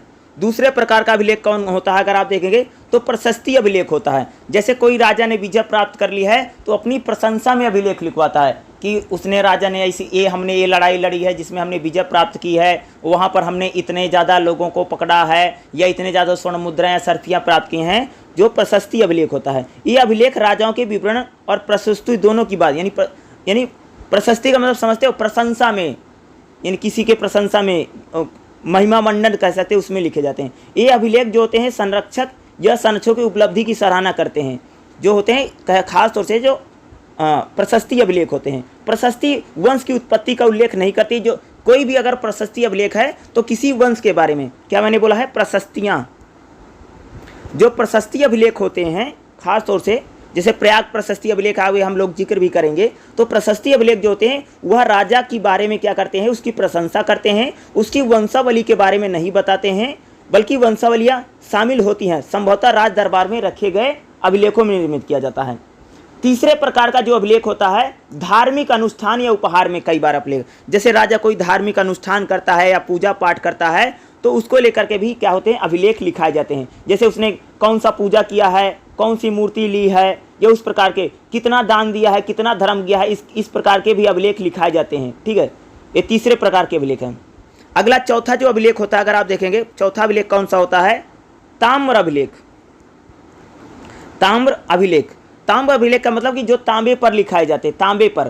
ताम्र अभिलेख में कह दोगे राजकीय भूमि का जो अनुदान किया जाता, जैसे राजा भूमि दान देता था किसी को, या जैसे ब्राह्मणों को भूमि दान मिली है, मंदिरों को भूमि दान दिया है, किसी व्यक्ति को भूमि दान दिया है, तो जो भूमि दान दिया जाता था इसके बारे में इसे तांबा जो होता था ना, उसके ऊपर लिखवाता था किसको मैंने भूमि दान दी है। दक्षिण भारत में सैकड़ों मंदिर या ध्वज स्तंभ आदि में कह सकते हैं कि ताम्र अभिलेख लिखवा गए। और ताम्र अभिलेख क्या लिखा जाता था, जब राजा दान देता था भैया, ठीक है, किस प्रकार का दान, जैसे भूमि का दान दिया है, कोई मंदिर दान किया, जमीन दान की है, वो ताम्र अभिलेख में लिखा जाता, तांबे पर लिखा जाता था। जब तांबा होता था, ठीक है, ये तांबे का टुकड़ा होता था, जैसे राजा कोई भी भूमि दान करता था तो ताम्र अभिलेख होता था। ये ताम्र अभिलेख राजा के जरिए लिखाए जाते थे, ठीक है। अगले प्रकार का अभिलेख जो होता था, क्या होता था, शासकीय अभिलेख या सरकारी अभिलेख। बोलो अगला अभिलेख कौन सा होता है, शासकीय अभिलेख या सरकारी अभिलेख। शासकीय सरकारी अभिलेख कह सकते हो कि ये एक प्रकार की प्रशस्ति अभिलेख होता है, यह राजा के द्वारा ही लिखाया जाता है, ये ताम्र पर लिखा जाता है। शासकीय अभिलेख जो होते हैं राजा के द्वारा लिखाए जाते हैं। और अगला जो अभिलेख होता है, जो आप लिखेंगे नेक्स्ट, हमारा जो अभिलेख क्या है, व्यक्तिगत अभिलेख। नहीं, किसी का व्यक्तिगत या निजी अभिलेख जो होता है उनको बोलते हैं व्यक्तिगत अभिलेख। बोलो व्यक्तिगत अभिलेख किसी व्यक्ति के जरिए, परिवार के किसी सदस्य के जरिए या किसी समुदाय के जरिए लिखाए जाते थे, जो दस्तावेज होते थे। तो अभिलेख कितने प्रकार के हैं, तो अभिलेख जो मैंने बताया है कि राजा के जरिए जो लिखाए जाते हैं, जैसे उसमें कोई शासन है, कोई आदेश है, इस प्रकार का अभिलेख होता है। दूसरा प्रशस्ति अभिलेख होता है, जैसे राजा ने कोई विजय प्राप्त की है या उसकी प्रतिष्ठा में या उसके शान शौकत में लिखाए जाते थे। तीसरे प्रकार का जो अभिलेख होता है वो कह सकते हैं धार्मिक अनुष्ठानों को लेकर के जो अभिलेख लिखाए जाते थे, राजा ने कितना दान दिया, राजा ने कितना धर्म किया है, कितनी भूमि दान दी, उसको लिखाया जाता था। अगला जो है ताम्र अभिलेख। ताम्र अभिलेख में खास तौर से राजा जो दान करता था, भूमि अनुदान, जो राजा के जरिए जो भूमि अनुदान दिए जाते थे उनको ताम्र अभिलेख में लिखा जाता था, ठीक है। अगले जो प्रकार का अभिलेख सरकारी अभिलेख कह सकते हो। सरकारी अभिलेख का मतलब कि जो राजा या राज्य के जरिए पंजीकृत अभिलेख होता था उसको हम सरकारी अभिलेख बोलते हैं। निजी अभिलेख का मतलब जो किसी व्यक्ति के जरिए व्यक्तिगत रूप से, जैसे किसी व्यक्ति ने, परिवार के व्यक्ति ने, किसी सामाजिक संस्था ने या किसी संस्था अकेडमी के जरिए लिखाए जाते थे, उनको हम क्या बोलते हैं, आप कह सकते हो कि वो व्यक्तिगत अभिलेख की श्रेणी में आते हैं, ठीक है। हेलो, देखिएगा हमारा क्या 5.5 में क्या है, प्राचीन भारत के कुछ अन्य महत्वपूर्ण अभिलेख। कौन कौन से अभिलेख हैं, ये सारी हेडिंग है, जैसे प्रयाग प्रशस्ति अभिलेख, जूनागढ़ अभिलेख, हाथी गुम्फा अभिलेख और हिलियोडोरस अभिलेख। और ख़ास तौर से अब हम देखेंगे 5.5 में ये जो कुछ महत्वपूर्ण अभिलेख हैं, ठीक है। यहाँ पर देखिएगा 5.5 में 5.5 का प्राचीन भारत के कुछ महत्वपूर्ण। पहला हमारा अभिलेख क्या, प्रयाग प्रशस्ति अभिलेख। जो प्रयाग प्रशस्ति अभिलेख है ये चंद्रगुप्त के दरबारी कवि हरिसेन द्वारा लिखाया गया है। प्रयाग प्रशस्ति अभिलेख जिसमें कह सकते हैं कि चंद्रगुप्त के व्यक्तित्व, उनके गुणों, उनकी महानता या उनके गौरवशाली पराक्रम के बारे में लिखा गया है, ठीक है। प्रयाग प्रशस्ति अभिलेख। इलाहाबाद प्रशस्ति ने इस महान नायक के नाम से सुप्रसिद्ध गुमनामी में सुरक्षित रखा था और अन्य अभिलेखों के साथ यह गुप्त काल के बारे में हमें ज्ञान प्रदान करता है, ठीक है। ये जो प्रयाग प्रशस्ति अभिलेख है यह संस्कृत भाषा एवं ब्रह्मी लिपि में लिखा गया है। एक खास तौर से जो अभिलेख है प्रयाग प्रशस्ति अभिलेख। प्रयाग प्रशस्ति जो अभिलेख, अगर मैं उसकी बात करूं तो इलाहाबाद में प्रशस्ति के आधार पर समुद्रगुप्त की एक अथक साम्राज्यवादी सम्राट के रूप में, यानी ये प्रयाग प्रशस्ति अभिलेख बताता कि जो समुद्रगुप्त है ये साम्राज्यवादी शासक है, यानी इसने भारत में बहुत लंबे समय तक अपने शासन का इसने खूब विस्तार किया। किसने, भाई समुद्रगुप्त ने। ये हमें कहाँ से पता चलता है, प्रयाग प्रशस्ति अभिलेख हमें बताता है कि समुद्रगुप्त ने एक साम्राज्यवादी शासक था, ठीक है। और इस अभिलेख में अगर देखोगे खास तौर से प्रशस्ति के अनुसार आप देखोगे तो लोगों के, स्थलों के, कुछ दूरदर्शी क्षेत्रों के बारे में, जैसे हरिसेन के संरक्षक राजा के परास्त करने के बारे में भी हमें यह बताता है। प्रयाग प्रशस्ति अभिलेख अगर देखोगे तो गंगा यमुना का जो दोआब है इनके राजाओं के गुप्त क्षेत्रों में मिला लिए गए हैं। पंजाब में मौर्य काल के अवशेषों के बारे में हमें जानकारी देता है जो प्रयाग प्रशस्ति अभिलेख है। पूर्वी हिमालय के राजाओं में कुछ समावर्ती प्रांत, जैसे आप देखोगे नेपाल, असम के बंगाल राजाओं के बारे में उपहार देने पर राजी हुए थे।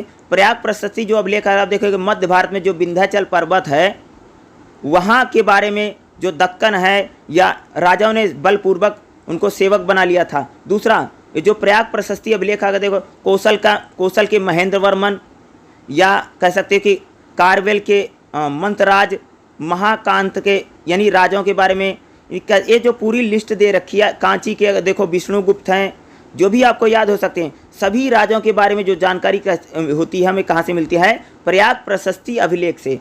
प्रयाग प्रशस्ति अभिलेख जो है शक और कुषाणों के बारे में भी हमें जानकारी प्रदान करता है। यानी जो प्रयाग प्रशस्ति अभिलेख है, शक और जो कुषाण हैं उनके बारे में जानकारी हमें कहाँ से मिलती है? आपका जो भाई प्रयाग प्रशस्ति अभिलेख है, इसी से हमें जानकारियाँ मिली हैं। ठीक है, जो प्रयाग प्रशस्ति अभिलेख है आप देखोगे जैसे बरेली उत्तर प्रदेश पर जिसने शासन किया था उसके बारे में, उस राजा के बारे में हमें जानकारी मिलती है। नागसेन जो है जिसने मथुरा उत्तर प्रदेश, पद्मावती यानी मध्य प्रदेश और कांतीपुर ग्वालियर में शासन किया था, उसके बारे में जानकारी मिलता है। अगला जो बालावर्मन है उसके बारे में भी हमें प्रयाग प्रशस्ति अभिलेख से जानकारी मिलती है। चंद्रवर्मन है, इसके बारे में हमें जानकारी मिलती है। तो कई सारे जो प्रयाग प्रशस्ति अभिलेख है या प्राकृतिक भाषा तथा ब्रह्मी लिपि में लिखा गया है प्रयाग प्रशस्ति अभिलेख। दूसरा प्रयाग प्रशस्ति अभिलेख में फारसी में मुगल सम्राट जहांगीर ने इस अभिलेख को इसके वंश की झलक प्रस्तुत करता है, या उसी प्रकार से उन्हें कॉपी कर रखा है, एक प्रकार से लोग बोलते हैं। अगला जो हमारा अभिलेख सबसे फेमस जो अभिलेख है जूनागढ़ अभिलेख। ध्यान सुना, जूनागढ़ जो गुजरात का इलाका, जूनागढ़ कहाँ? गुजरात का है। ठीक है, जूनागढ़ गुजरात को बोला जाता है। ठीक है, उसका पुराना जूनागढ़ ही है। ठीक है, गुजरात का। सुंदरबल झील का नामक का एक कृत्रिम जलाशय है। ठीक है, जिसका प्रांतीय शासक चंद्रगुप्त मौर्य के बहनोई पुष्पगुप्त ने तय किया था। यह अभिलेख सौराष्ट्र के शक शासक यानी जो जूनागढ़ अभिलेख इसको किसने लिखवा रखा है? रुद्रदामन ने लिखवाया था। शक शासक जो था भैया रुद्रदामन ने जूनागढ़ अभिलेख लिखवा रखा है, खास तौर से जूनागढ़ अभिलेख। और जूनागढ़ जो अभिलेख अगर आप देखेंगे तो यह 120 ईस्वी द्वारा पूरी तरह से इसका मरम्मत भी करवाया गया था। इसमें रुद्रदामन द्वारा बड़ी धनराशि का निवेश किया गया है, जो आप देखेंगे जो जूनागढ़ अभिलेख लिखा गया है। ठीक है, इस अभिलेख के देखोगे, इस अभिलेख के संबंध में रोमिला थापर कहती हैं, जो इनका पूरा कोट यहाँ पर दे रखा है। खास तौर से इसमें जो जूनागढ़ अभिलेख है, इतना ही आपको ध्यान रखना है, जूनागढ़ गुजरात में, और रुद्रदामन ने इसको जब बांध का निर्माण का तब इसको लिखा था। दूसरा कह सकते हैं कि जो गुप्त वंश स्कंद गुप्त कह सकते हैं, सौराष्ट्र के जो शासक थे पद्मदत्त, उनके द्वारा इसको पुनर्स्थापित किया गया है, जो जूनागढ़ अभिलेख है। ठीक है, खास तौर से रुद्रदामन की नर्मदा घाटी विजय, सप्तवाहन राजा दक्षिण में तथा उनके विरुद्ध अभियान किस प्रकार से उसने चला रखे हैं, या गणसंघ की जो विजय होती है उसके बारे में कह सकते हैं हमें जूनागढ़ अभिलेख के बारे से जानकारी पता चलती है। उसके बाद अगला हमारा जो अभिलेख है हाथी गुम्फा अभिलेख। हाथी गुम्फा जो अभिलेख है प्रशस्ति का एक, इसमें प्रशस्ति है, और यहाँ पर चेदी जो राजा थे खारवेल की आत्मकथा है। खारवेल ने पहली शताब्दी BC के मध्य में उड़ीसा के तटीय पूर्वी हिस्सों पर जिसने शासन किया था। हाथी गुम्फा जो है, हाथी गुम्फा का शाब्दिक अर्थ हाथी गुफा, जो भुवनेश्वर उड़ीसा की उदयगिरी पहाड़ियों पर की जानकारी देता। हाथी गुम्फा जो अभिलेख किसके बारे में लिखा भाई? खारवेल ने लिखा था। राजा खारवेल, कौन सा राजा? चेदी शासक खारवेल ने लिखवा रखा है। ठीक है, अरे हाथी गुम्फा का मतलब हाथी की गुफा, अरे कहाँ पर है? भुवनेश्वर में, यानी भैया उड़ीसा की जो जगह है वहाँ पर हाथी गुम्फा अभिलेख है। ठीक है, रोमिला थापर ने इस अभिलेख पर देखो एक फोटो बना रखा ना, यही है भाई हाथी गुम्फा अभिलेख, ये बता रखा। देखो कैसे बना रखा हाथी गुम्फा अभिलेख, फोटो में आपको दिख रहा होगा। अगला जो हमारा अभिलेख क्या है? हेलियोडोटस अभिलेख। इस अभिलेख के स्तंभ को बेसनगर यानी विदिशा मध्य प्रदेश में है, लगभग 113 BC में स्थापित किया गया था। इसमें भारतीय यूनानी जो हैं उनके राजदूत जो है हेलियोडोटस द्वारा बनवाया गया है, जो हिंदू धर्म स्वीकार करने वाले भारतीय यूनानी लोगों में से एक थे। यह वैष्णववाद से संबंधित पहला अभिलेख है, यानी कह सकते हैं जो यूनानी आए थे ना, यूनानी आप सबको पता कि यूनानियों ने भाई भारत पर शासन किया, तो यूनानी एक राजदूत है जिसका नाम क्या है? हेलियोडोटस। उसने जब हिंदू धर्म को अपनाया था तो उसने क्या किया था? एक अभिलेख लिखवाया। यह वैष्णववाद, वैष्णववाद किसको बोलते हैं? जो भगवान विष्णु के उपासक होते हैं, ठीक है, उनको वैष्णववाद बोलते हैं। और हेलियोडोटस जो अभिलेख है ये एक राजदूत था, कहाँ का? यूनान का था, यूनान से आया था भारत में। ठीक है, इंडो ग्रीक हम जिसको बोलते हैं, हेलियोडोटस द्वारा ये लिखाया गया है। और हेलियोडोटस ने क्या किया था, हिंदू धर्म को अपना लिया था, और हिंदू धर्म को अपनाने के बाद क्या किया था, उसने एक अभिलेख लिखवाया है, इसी को हम क्या बोलते हैं, हेलियोडोटस अभिलेख। ठीक है, यही इसमें आपका इंपॉर्टेंट हो सकता है, खास तौर से जो मैंने आपको बताया है। ठीक है, हल्के चैप्टर नंबर 6 है कलहण। कलहण को लेकर के जो दो चीज़ पूछी जाती है, राज तरंगणी को लेकर के या ओनली कलहण, दो नाम आ सकता है, या राज तरंगणी या कलहण, दो पूछ सकता है। ठीक है, तो इसमें हम दोनों को देखेंगे। ऐसा करना, दो कुछ भी पूछेगा वही लिखना है। ठीक है, सुनो, राज तरंगिणी कलहण द्वारा रचित एक ग्रंथ है। क्या है, संस्कृत में लिखा हुआ ग्रंथ है राज तरंगिणी। ठीक है, जिसकी रचना कब की गई, 1148 में। राज तरंगिणी इसकी रचना कलहण ने कर गई थी, और 1148 से लेकर के 1150 के बीच में, यानी लगभग 2 साल तक इसने लिखा था। ठीक है, कश्मीर के इतिहास के बारे में पूरी बुक है। यह कलहण ने जो राज तरंगिणी बुक रखी, एक कश्मीर का जो इतिहास है वही उसने सारा लिख रखा। कलहण ने 11 अन्य ग्रंथों का भी इसमें लिखने, यानी जो कलहण ने राज तरंगिणी लिख रखे, इसने कई सारे ग्रंथों का पढ़ा था, इसने स्टडी की है, फिर इसने राज तरंगिणी लिखी है। ठीक है, सहयोग लेकर के। इसमें अब तक केवल 3 नीलम मत पुराण ही उपलब्ध हैं। यह ग्रंथ संस्कृत की ऐतिहासिक घटना के बारे में बताता है, यानी जो राज तरंगिणी है, यह कह सकते हैं कि जो संस्कृत का जो प्राचीनतम ग्रंथ है, उन प्राचीनतम ग्रंथों में से कह सकते हैं राज तरंगिणी को माना जाता है। ठीक है, इसमें आदिकाल से लेकर के 1150 के आरंभ के कश्मीर के प्रत्येक शासक के बारे में लिखा है। नहीं कह सकते कि आदिकाल से, यानी स्टार्टिंग से कह सकते हो कि उसने 1150 तक के जितने भी कश्मीर के शासक थे, राजा थे, सबके बारे में उसने विवरण दिया है। या कश्मीर का राजनीतिक उथल पुथल का भी बारे में बताती है, यानी जो राज तरंगिणी है कलहण की, कश्मीर में जो राजा कैसे आते थे, कैसे उथल पुथल हुई थी, सभी के बारे में कह सकते हैं इसने पूरी डिटेल में लिख रखा, जो राज तरंगिणी बुक है कलहण की। यह कश्मीर का राजनीतिक उथल पुथल भी बताती है। आरंभिक भाग में अगर देखोगे तो पुराणों के ढंग से लिखी गई है, परंतु बाद में इसको देखोगे तो पूरा विवरण से इसमें, और कह सकते हैं कि जो कलहण है उसने कश्मीर के इतिहास को बड़ी ईमानदारी से लिख रखा है। ठीक है, अपने ग्रंथ में अगर मैं कलहण की बात करें तो इसने सदा ध्यान रखा है कि इसलिए कश्मीर को ही नहीं बल्कि तात्कालिक भारतीय इतिहास में भी राज तरंगिणी को बड़ा महत्व है। नहीं, जो राज तरंगिणी है वो सिर्फ कश्मीर के इतिहास को लेकर के नहीं, बल्कि भारतीय इतिहास लेखन में अगर आप देखेंगे, जो कलहण की राज तरंगिणी है उसका बहुत बड़ा योगदान है। पौराणिक सामग्री इसमें हमें प्राप्त होती है।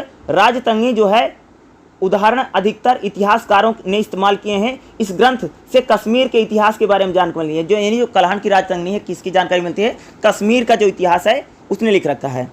ठीक है, आगे सुनिएगा। जो कलहण की बुक है उसका अगर हम उद्देश्य की बात करें तो दंत कथाओं से आरंभ होता है। यानी दंत कथा मतलब है जो कहानियाँ होती हैं, जो स्टोरी होती हैं, वहाँ से राज तरंगिणी की उसने शुरुआत कर रखी है।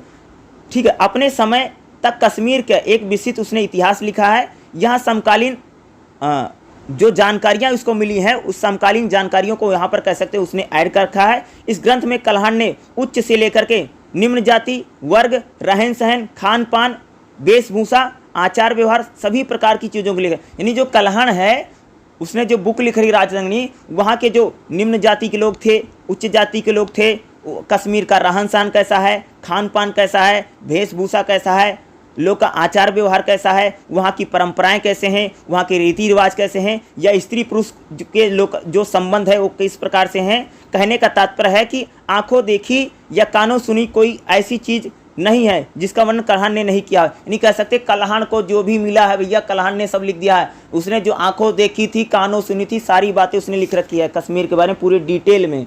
ठीक है, शहरीकरण कैसे हुआ, पूजा स्थल का निर्माण कैसे हुआ, इन सभी के बारे में, खास तौर से कश्मीर में युद्धों के बारे में, विजय के बारे में, सूखा, बाढ़, आगजनी, सभी प्रकार की घटनाओं को कह सकते कलहण ने इसमें लिख रखा है। राज तरंगिणी का अवलोकन से स्पष्ट होता कि कलहण ने कश्मीर के उन शासकों का भी वर्णन किया जो समय से पहले विद्यमान थे, जैसे ललित आदित्य, यशकार, जयसिंह, मेघवाहन आदि प्रकार के राजाओं को उसने। राज तरंगिणी संस्कृत में श्लोकों में प्रांजल है, यानी कह सकते पूरी संस्कृत में लिखी गई है। इसकी जो भाषा है इसमें लोकोक्तियों का यूज है, उपाख्यानों का और संवादों का बहुत ज़्यादा इसमें प्रयोग किया गया है। और जो राज तरंगिणी इसके लेखन में देखो श्लेष अलंकारों का बहुत ज़्यादा हमें प्रयोग दिखाई पड़ता है। राज तरंगिणी कश्मीर के इतिहास को जानने वाली एक आधिकारिक यानी प्रमाणिक बुक हम इसको कह सकते हैं जो राजतरंगिणी है। ठीक है, कैसी बुक कह सकते हैं? प्रमाणिक या ऐतिहासिक बुक के नाम से हम इसको कह सकते हैं। ठीक है, एक मिनट,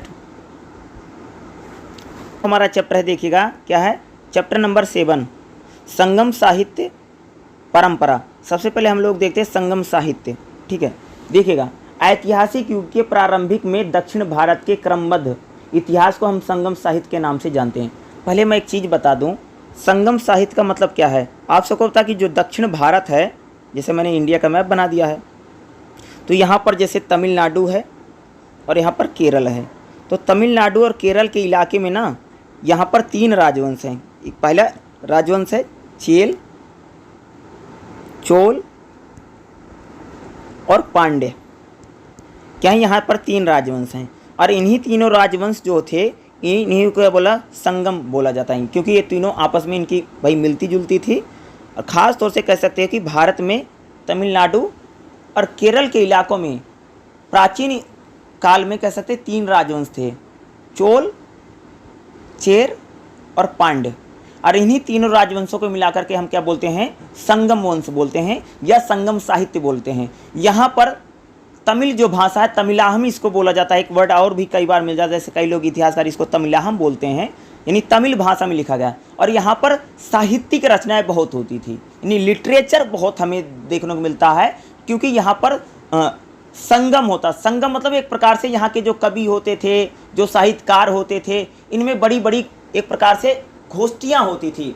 लंबे समय तक कह सकते हैं कि महीने 2-2 महीने तक वहाँ पर चलता था, और वहाँ पर धर्म ग्रंथों को लेकर के साहित्य या लिटरेचर लिखा जाता था, वहाँ पर वाद विवाद होता था। ठीक है, उसी को हम क्या संगम साहित्य बोल रहे हैं। ठीक है, ध्यान रखना। अब संगम साहित्य क्या है, सुनिएगा। संगम साहित्य प्राचीन ऐतिहासिक युग में दक्षिण भारत का जो इतिहास है, या दक्षिण भारत के बारे में जो खास तौर से जो लिखा गया है, जो उसको संगम साहित्य कह रहे हैं। ठीक है, इसके पूर्व में कोई महत्वपूर्ण साहित्यिक ग्रंथ हमें दक्षिण भारत से नहीं मिलता। नहीं, अगर दक्षिण भारत की बात करें तो संगम साहित्य ही मिलता है, उससे पूर्व हमें किसी प्रकार के ग्रंथ दक्षिण भारत से हमें प्राप्त नहीं होता है। इस प्रकार सुदूर दक्षिण भारत का प्रारंभ इतिहास से सबसे पहले संगम साहित्य से ही करते हैं। यानी दक्षिण भारत का जो इतिहास है वह हमें संगम साहित्य से ही मिलता है। संगम शब्द का अभिप्राय होता परिषद या गोष्ठी, यानी जो संगम जो राजवंश थे, जैसे मैंने बोला चोल हैं, चेर हैं, पांड है, ये आपस में क्या करते थे? गोष्ठी करते थे, यानी बैठक, इनकी बड़े बड़े बैठकें होती थी जहाँ पर साहित्य या लिटरेचर को लिखा जाता था, जिसे तमिल कवि या विद्वानों के जरिए लिखा जाता था। यानी जहाँ पर जो गोष्ठी होती थी, जो बैठक होती, जो संगम 3 संगम होंगे, वहाँ पर क्या तमिल भाषा में सारे ग्रंथ लिखे गए, और कह सकते हैं यहाँ के जो कवि होते थे, जो विद्वान टाइप के लोग होते थे, उन्होंने लिखा है। प्रत्येक कवि अथवा लेखक ने अपनी रचनाओं को संगम के सामने प्रस्तुत करते थे। यानी इनकी जो रचनाएं होती थी, तीनों जो भी कवि होते थे, ये संगम के सामने उसको प्रस्तुत करते थे, तथा उसकी स्वीकृति बाद में उनकी रचनाओं को प्रकाशन होता था। यदि अति प्राचीन समय में पांड राजाओं ने भी इन्हें संरक्षण के रूप में 3 संगम आयोजित करवाए थे। यानी जो पांड राजा हैं, इसमें जो पांड राज्य हैं उनका संगम में बड़ा इंपॉर्टेंट रोल है, पांड राजाओं का। बल्कि अन्य 2 भी शासक हैं, चेल और चोल हैं, शासक हैं, इनका भी काफ़ी बड़ा योगदान हमें दिखाई पड़ता है संगम साहित्य में। और 3 संगम हुए थे। कौन कौन से संगम है? 3 संगम है, पहला, दूसरा, तीसरा। पहला संगम जो है, ध्यान रखना, पहला जो संगम है, प्रथम संगम कह सकते हो, पांड राजा, इनकी पांड राजाओं की राजधानी क्या?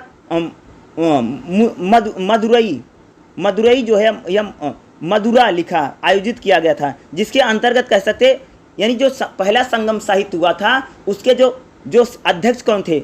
ऋषि अगस्त थे। आप सबने ऋषि अगस्त के बारे में सुन रखा होगा। उसके अध्यक्ष कौन है? ऋषि अगस्त हुआ करते थे। अगस्त ऋषि ने ही दक्षिण में वैदिक संस्कृति एवं सभ्यता का प्रचार प्रसार किया है। ऐसा माना जाता कि जो पहला संगम हुआ था उसमें लगभग 449 कह सकते हैं कि लोग शामिल हुए थे, और इस संगम में लगभग 4499 लेखकों ने अपनी रचनाओं को प्रस्तुत किया था, और उन्हें प्रकाशित करने का ज्ञात प्राप्त होता है।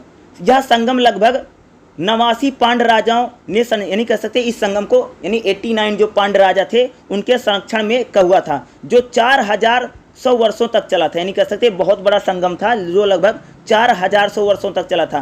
प्रथम संगम में जिन ग्रंथों का संकलन हुआ है उनमें से कोई आज नहीं, पहला जो संगम हुआ था भैया, उस टाइम का कोई भी ग्रंथ आज मौजूद ही नहीं है, मिला ही। और पहला जो संगम हुआ था पांड्य राजाओं की जो राजधानी थी मदुरई या मदुरा जो था वहाँ पर करवाया गया था। उसके अध्यक्ष कौन थे? ऋषि अगस्त थे। पहला जो संगम किया गया था, ठीक है। अब हमारा दूसरा संगम है।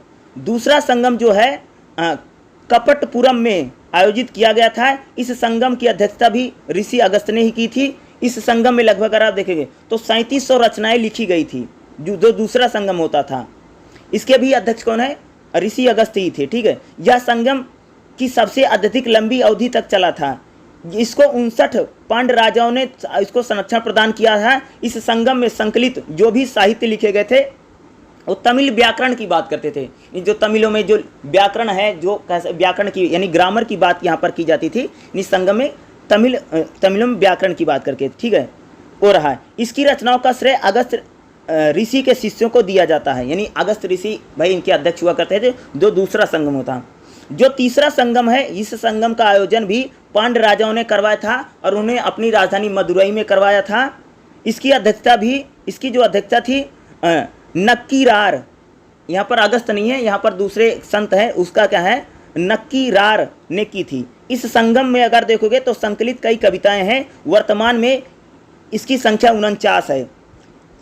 तृतीय संगम में अगर आप देखोगे कुल 449 कवियों ने भाग लिया था और उन्होंने अपनी कविताएं लिखी थी। यह संगम 1850 वर्ष तक चलता रहा, जिसे 49 यानी 49 पांड्य राजाओं का संरक्षण मिला है। हालांकि इन ग्रंथों का अधिकांश ग्रंथ नष्ट हो गए हैं। वर्तमान में उपलब्ध तमिल ग्रंथों में संकलन इसी यानी जो तीसरा संगम हुआ था उसमें से कुछ हमें ग्रंथ प्राप्त हुए हैं और जिसमें से कुछ जो ग्रंथ है वो खत्म भी हो गए हैं, ठीक है। आप देखिएगा संगम साहित्य में प्रेम और राजाओं की प्रशंसा की गई। अगर हम बात करें जो संगम साहित्य उसमें क्या लिखा है भैया, जो संगम साहित्य के जो राजा थे उनके राजाओं के बारे में, उनका प्रेम कैसा था, उनकी प्रशंसा की। इस संगम साहित्य में अगर आप देखो तो राजाओं की खूब सारी प्रशंसा की गई है, खूब सारी बड़ाई की गई है, या किस प्रकार से वो जनता से प्रेम करते थे इसको लिखा गया है। संगम साहित्य धार्मिक साहित्य नहीं है, यानी जो संगम साहित्य लिखा गया कोई धार्मिक साहित्य नहीं बल्कि पेवर लिटरेचर है, पेवर साहित्य है, ठीक है। कई कवियों ने विभिन्न नायकों नायिकाओं की प्रशंसा करते हुए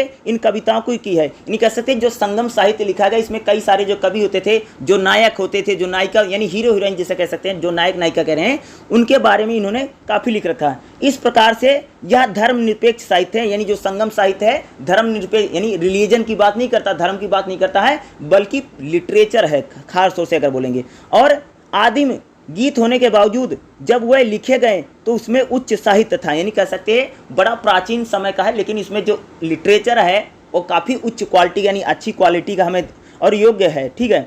ऐसा लगता है कि इन कवियों का पाठ राज दरबार में यानी कह सकते हैं संगम साहित्य में जो कविताएं लिखी गई हैं इनका जो पाठन किया गया था खास तौर से इनको राज दरबार में किया गया था।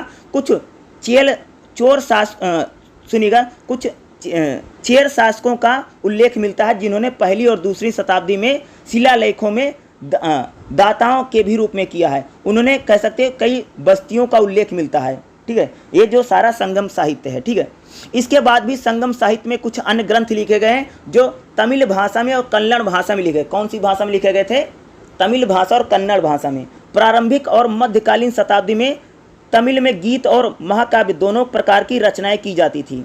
यानी क्या, गीत भी लिखे जाते थे और रचनाएं भी की जाती थी। तो खास तौर से आपसे जो पूछेगा संगम साहित्य के बारे में तो आपको यही लिखना पड़ेगा, पहला संगम, दूसरा संगम, और फिर आपको क्या करना पड़ेगा, तीसरा संगम कब हुआ था, कितना हुआ था, और इसमें क्या क्या चीज़ें लिखी गई हैं। यही चीज़ें जो मैं आपको बता रहा हूँ बिल्कुल एग्जैक्ट पॉइंट टू पॉइंट आपको यही लिखना है, ठीक है। हेलो 3 में देखिए गया है संगम साहित्य की ऐतिहासिक चेतना तथा ऐतिहासिक परंपरा क्या है। तो ध्यान से सुनिएगा, जो संगम साहित्य है इसमें अतीत का वर्णन है। पहला क्या पार्ट लिखेंगे भैया, अतीत का मतलब होता है कि इसमें जो अतीत में घटनाएं घटी हैं, जो कहानियां घटी हैं, जो घटनाक्रम है, जो युद्ध हैं, जो लड़ाइयाँ हैं, उनके बारे में हमें वर्णन खूब सारा मिलता है। यानी संगम कालीन जो कविताएं हैं उसमें प्रेम, युद्ध प्रसंग वर्णन हमें मिलता है। अतीत की जानकारियाँ इसमें हमें खूब प्राप्त होती हैं। यहाँ तक कि अतीत का वर्णन करते हुए वंशावली, वंश परंपरा, इतिहास, पुराण, खास तौर से इस प्रकार की ऐतिहासिक घटनाओं के यानी हमें इसमें वर्णन मिलता है, यानी अतीत की घटना। दूसरा क्या है, राजाओं की वंशावलियाँ, जो राजा महाराजा होते थे इनका वंश कैसा है, इनकी वंशावली क्या है। ध्यान सुनिएगा, संगम रचनाओं में राजाओं की वंशावलियों का उल्लेख हमें मिलता है। यहाँ 3 राजाओं का जैसे चेर, चोल, पांड्य राजाओं का हमें जानकारी प्राप्त होती है। इनके पूर्वज कैसे थे उनका परंपरा का उल्लेख मिलता है। खास तौर से कह सकते हैं यहाँ पर चेल शासक जो हैं उनका वर्णन मिलता है, जिसके बाद में समय संभवतः मध्यकालीन होता था।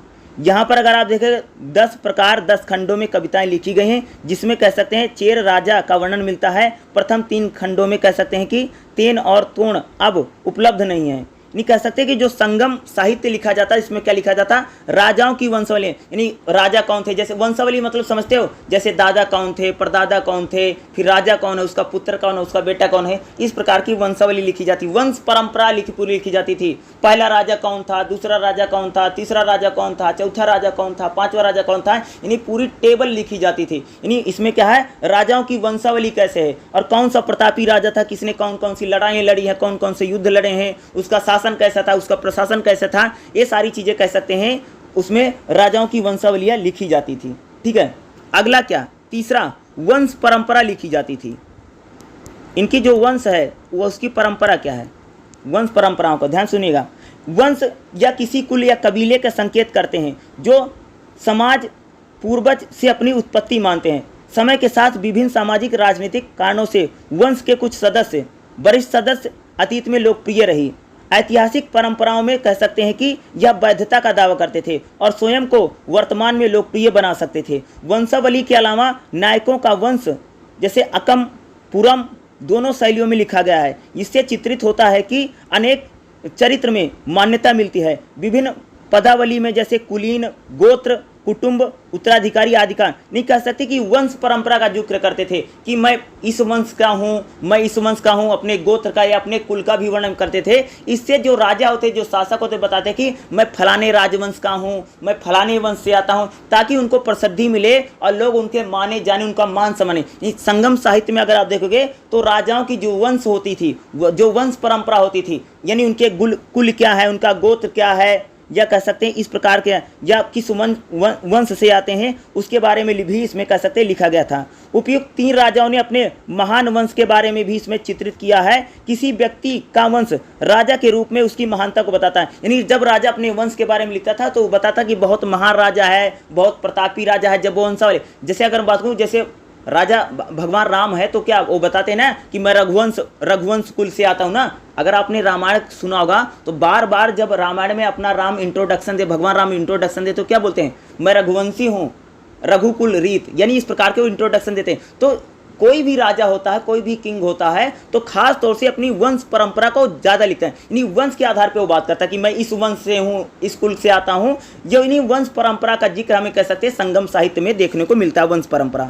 ठीक है, अगला देखिएगा इतिहास पुराण परंपरा। अगली क्या है, इतिहास पुराण परंपरा, यानी इतिहास पुराण परंपरा में लिखे गए हैं। संगम साहित्य वैदिक धर्म के साथ साथ संबंधित विभिन्न कथाओं में भी जानकारी देता है। इसमें संकेत मिलता है कि इसमें तमिल कवि अन्य अपने स्थान विशेष से बाहर किसी देश की उत्तरी और विकास क्रमों को भी लिखा है। यह याद रखा जाना चाहिए, कुछ विद्वानों ने संगम कृतियों को संकलन में मध्यकाल में 12वीं शताब्दी में तिथिबद्ध किए हैं। यानी कह सकते हैं कि इसमें जो ऐतिहासिक चीज़ें हैं, जो पौराणिक चीज़ें हैं, उन ऐतिहासिक और पौराणिक चीज़ों को भी जब शामिल किया जाता है तो हम उसको क्या बोलते हैं, इतिहास पुराण परंपरा में भी कह सकते हैं कि संगम राजवंश में जो संगम साहित्य लिखे गए उनको लिखा गया है। अगला है वैदिक अनुष्ठानों का आयोजन।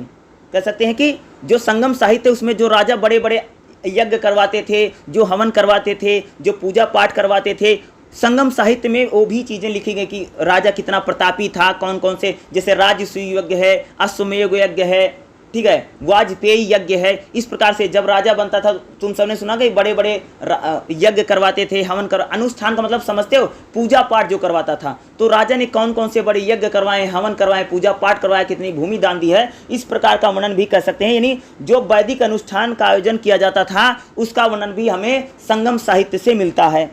तीसरा, अगला देखिएगा नेक्स्ट, तमिल क्षेत्र के बाहर के क्षेत्रों का उल्लेख। देखो जो कह सकते हैं जो संगम साहित्य, इसमें पता चलता है कि जो राजा थे उन्होंने तमिल क्षेत्र के बाहर भी अपना शासन किया है या उन्होंने अपना प्रचार प्रसार किया है। संगम साहित्य में कहीं कहीं तमिल क्षेत्र के बाहर मौजूद राजाओं या राज्य का भी उल्लेख मिलता है। इससे पता चलता है कि प्राचीन काल में तमिल लोग अन्य स्थानों या राजाओं के भी अस्तित्व से परिचित थे। नहीं कह सकते कि जो संगम साहित्य है, जब किसी राजा का वर्णन किया, जो बाहरी राजा जो तमिल क्षेत्र के नहीं थे राजाओं का वर्णन किया है, इससे पता चलता कि जो तमिल क्षेत्र के राजा थे बाहरी, इस प्रकार यानी बाहरी जो राजा थे या तमिल क्षेत्र के जो राजा थे उन्होंने किन राजाओं को हराया है, किन राजाओं को जीता है, इस प्रकार का वर्णन भी अगर आप देखेंगे तो हमारे जो तमिलाहम है, कह सकते जो तमिल ग्रंथ हैं उनमें हमें संगम साहित्य में देखने को मिलता है। ठीक है, अगला उत्तर के राजा। उत्तर के राजा मतलब संगम साहित्य में तमिल क्षेत्र के शासन करने वाले महत्वपूर्ण शासकों में जैसे पांड राजा तमिल क्षेत्रों के सबसे पुरानी राजवंश जो तमिलनाडु के थे। चोर मोटे तौर पर आधुनिक समय में केरल के क्षेत्र में थे और चोल ये मध्य तमिलनाडु के शासक थे, इनका उल्लेख मिलता है। दिलचस्प है कि अशोक का भी जानकारी हमें पांड राजाओं के बारे में, चोल शासक और चेर शासकों के बारे में पता चलता है। जैसे नहीं कह सकते कि जो कह सकते जो उत्तर भारत के जो राजा थे उनके बारे में भी जानकारी हमें कहाँ से मिलती है, तमिल साहित्य या तमिल ग्रंथों से भी हमें प्राप्त होती है। अगला क्या है, देखिए ऐतिहासिक विवरण। ये जो तमिल साहित्य है उसमें देखोगे तो इसमें जो ऐतिहासिक जो घटनाएं हैं, जो ऐतिहासिक लड़ाइयाँ हुई हैं, साम्राज्य विस्तार कैसे किया गया है, इसका भी वर्णन हमें इसमें दिखाई पड़ता है। राजा राज्यों के ऐतिहासिक यानी राजा क्या था, उसने राज्य का अपने कैसे विस्तार किया है, इसके बारे में कह सकते उसने लिख रखा है। कौन कितने प्रकार के युद्ध लड़े हैं, कितने प्रकार के युद्धों में उसने भाग लिया है, इस प्रकार का वर्णन भी कह सकते हैं तमिल साहित्य में हमें देखने को मिलता है। ठीक है, 8 चैप्टर नंबर 8 क्या है, अमुक्त मालदा और राय वाचकम। ठीक है, देखिएगा सबसे पहले हम अमुक्त मालदा को देखते हैं। ठीक है, जो मैं बता रहा हूँ ध्यान सुनना। अमुक्त मालदा एक तेलुगु महाकाव्य है। क्या है भैया, तेलुगु में लिखा गया है, तेलुगु भाषा में। ये भी एक प्रकार से अगर आप देखोगे यानी उसी दक्कन से ही आता है। ठीक है, तेलुगु में, और इसकी रचना 16वीं शताब्दी में की गई है। यानी जो अमुक्त मालदा है इसकी रचना तेलुगु में की गई है और 16वीं शताब्दी में की, और ख़ास तौर से इसमें नाम है विजयनगर के जो सम्राट है कृष्णदेवराय। विजयनगर के जो शासक हैं कृष्णदेवराय। ठीक है, कृष्णदेवराय ने की थी इसकी रचना। तेलुगु साहित्य 11वीं शताब्दी में रचित नैन के साथ शुरू होता है, जिसके काव्य और काव्य शैली में लिखा है। यानी कह सकते जो अमुक्त मालदा है यह काव्य शैली में लिखा गया है। और किसने लिखा है, विजयनगर के शासक जो हैं कृष्णदेवराय। ठीक है, जिनकी बारे में आप सब तेनाली रामा और कृष्णदेवराय के बारे में कहानियाँ सुनते हैं ना, आता नहीं तेलानी रामा जो सीरियल है उसी से रिलेटेड है। ठीक है, वो आगे देखिएगा। तेलुगु भाषा में इसमें प्राचीनतर इसकी पुष्टि स्थानों के नामों के साथ से हमें अभिलेखों से भी होती है। पद्य तथा साहित्यिक शैली में लिखा गया है, 9वीं शताब्दी के पीछे तक ले जाता है। यानी कह सकते हैं कि जो अमुक्त मालदा है या देखोगे 9वीं शताब्दी से लेकर के और आगे तक के बारे में बताता है। तेलुगु संस्कृति में मुख्य रूप से अगर देखोगे तो इसकी स्थापना 13वीं शताब्दी में काकताई शासकों ने की थी। यानी कह सकते 13वीं शताब्दी में देखोगे तो काकताई शासकों ने इस युग में हुई। 13वीं शताब्दी में अगर देखोगे तो 13वीं से 14वीं शताब्दी में श्रीनाथ महत्वपूर्ण कवि थे। उन्होंने तेलुगु परंपरा में समुदाय परंपरा और आंध्र प्रदेश में के साथ जोड़ा था। यानी कह सकते कि तेलुगु में जो इतिहास लेखन है या तेलुगु का जो पूरा साहित्यिक लेखन है इसको किसने शुरू किया था, श्रीनाथ थे, जो तेलुगु के महत्वपूर्ण कवि थे। क्या नाम उनका भैया, श्रीनाथ। तेलुगु के महत्वपूर्ण कवि थे जिन्होंने इसको शुरू किया था। और उन्होंने कह सकते हो कि आंध्र प्रदेश जो था और जो वहाँ की समुदाय या तेलुगु परंपरा थी उसकी शुरुआत की थी। ऐतिहासिक आंध्र आरंभिक 16वीं शताब्दी में कृष्णदेवराय विजयनगर के कृष्णा जिले में श्रीकुल्लम में आए थे। यानी कह सकते हैं कि ये जो आप देखेंगे इसकी जो आंध्र प्रदेश है खास तौर से देखोगे तो प्रारंभिक 16वीं शताब्दी में जो कृष्णदेवराय हैं जब यह विजयनगर के जिले में कृष्णा जिले में आए थे, यहाँ भगवान आंध्र महाविष्णु पुकारा जाता है, जिसका उल्लेख कह सकते अमुक्त मालदा में किया गया। नहीं कह सकते यहाँ पर जो आंध्र प्रदेश में महाविष्णु के नाम से किसको पुकारा जाता है, भगवान को पुकारा, जिसका उल्लेख हमें कहाँ पर मिलता है, अमुक्त मालदा में। नहीं कह सकते अमुक्त मालदा एक ग्रंथ है जो तेलुगु भाषा में लिखा गया है। विजयनगर से शासक जो हैं कृष्णदेवराय उनके शासनकाल में लिखा गया है। ठीक है, पौराणिक काव्य में के बाद में यानी इसमें पौराणिक कथाएं हैं। और कृष्णदेवराय का जो शासनकाल है, कृष्णदेवराय का शासनकाल कब है, 1509 से लेकर के 1529 तक माना जाता है कृष्णदेवराय का जो शासनकाल है। उनके अधीन प्रबंध काव्य में ग्रंथों का मार्ग प्रशस्त किया है। नैन के वास्तविक श्रोता के सम्मुख वाचक और श्रोता की उपस्थिति, जैसे यानी कह सकते हैं ये इस प्रकार का ग्रंथ है जैसे भाई महाभारत लिखा गया है, जैसे संजय और धृतराष्ट्र को लेकर के लिखा गया, जैसे भाई धृतराष्ट्र पूछते हैं संजय चीज़ों को बताता रहता है, उस प्रकार से इसको किस प्रकार से चंपू शैली में अपनाया। भाई कौन सी शैली है यहाँ पर, जिस शैली में लिखा है उसको शैली क्या है, चंपू शैली लिख लेना, कौन सी शैली है, चंपू शैली में अपनाया गया है। नैनन का संबंध डेल्टा क्षेत्र से था जो थे, उसने तेलुगु लेखन के संसार में विस्तार से इसका वर्णन किया है। ठीक है, वस्तु कवि के रूप में इसका तेलुगुकरण किया गया है। 14वीं शताब्दी में हमारे सम्मुख एक परिपक्व परंपरा थी जिसको रूप में कह सकते हैं। 16वीं शताब्दी में शुरुआती दशकों में तेलुगु काव्य ने शास्त्रीय दर्जा प्राप्त किया था। कृष्णदेवराय जो हैं 1509 से लेकर के 1529 तक जो राजा थे, यह स्वयं कवि राजा हैं, नहीं कह सकते जो कृष्णदेवराय स्वयं कवि हैं, लिटरेचर हैं, लिखते हैं। अमुक्तमाल्यदा के इन्हीं के शासनकाल में लिखा गया है। ठीक है, इनका जिक्र है। उनके दरबार, उनके सांस्कृतिक दरबारों में देखोगे तो जैसे नंदी हैं या मल्लन हैं, रामभद्र कवि हैं, या इस प्रकार के कवि जो थे, तेनाली रामा है, रामकृष्ण है, कवि जैसे प्रसिद्ध विद्वान हुआ करते थे। एक चीज़ मैं बताता हूँ, आप सबने जैसे सुना होगा कि अकबर के 9 रत्न हैं, तो उसी प्रकार से जो कृष्णदेवराय हैं उनके दरबार में भी 9 आदमी बैठते हैं। ठीक है, उनका भी काफ़ी इंपॉर्टेंट लोग, जिसमें एक तेलानी रामा भी थे जिसका मैंने नाम भी अभी लिया था। ठीक है, आप देखिएगा 1701 से यानी 27/1/2019 से लेकर के ईस्वी से तिथि तेलुगु साहित्य के विकास को बताती है। ऐसा विश्वास है कि इसी दिन कृष्णदेवराय ने अपने कलिंग अभियान के दौरान विजयवती यानी विजयवाड़ा को रोका था और उन्होंने आंध्र के मधुसूदन यानी आंध्र विष्णु की आराधना की थी। उसी दिन एक एकादशी का व्रत भी रखा था। भगवान उनके स्वप्न में और बोले कि उसे तेलुगु में अंडाल यानी पेरिया अलवर की पुत्री की कथा लिखने का आदेश दिया और इस कृति को भगवान वेंकटेश्वर को समर्पित किया है। अतः कृष्णदेवराय ने इस कृति की रचना जिस कृष्णदेवराय के शासनकाल में पुनर्निर्माण किया, विश्वसनीय। देखो कह रहे हैं भैया कि जो कृष्णदेवराय ने जो अमुक्तमाल्यदा की रचना की है, इनके सपने में कौन आया था, भगवान विष्णु आए थे और भगवान विष्णु ने इनको बोला था कि तुमको एक ग्रंथ की रचना करनी है और उन्होंने क्या किया था, इस ग्रंथ की रचना कर रखी है। किसने, कृष्णदेवराय ने, जो इसको हम क्या करें, अमुक्तमाल्यदा। अमुक्तमाल्यदा क्या है, तेलुगु भाषा में लिखा गया एक ग्रंथ है। ठीक है, और कृष्णदेवराय के शासनकाल में तेलुगु भाषा में ये लिखा गया है। ठीक है, इसके और क्या है, राजा होते हुए क्या है, कवि हैं और उसके राज दरबार में कई सारे लोग होते थे जिनका भी कह सकते हैं इसमें बड़ा योगदान रहा है, जिसको अमुक्तमाल्यदा को लिखने में। अमुक्तमाल्यदा में कह सकते हो कि जैसे ग्रंथ हैं या ग्रंथों का इसमें, या जैसे कृष्ण राज विजयम है, राय वाचकम है, उनमें से एक महान योद्धा दानी संरक्षण दाता को बताया गया है, वह लेखक नहीं है।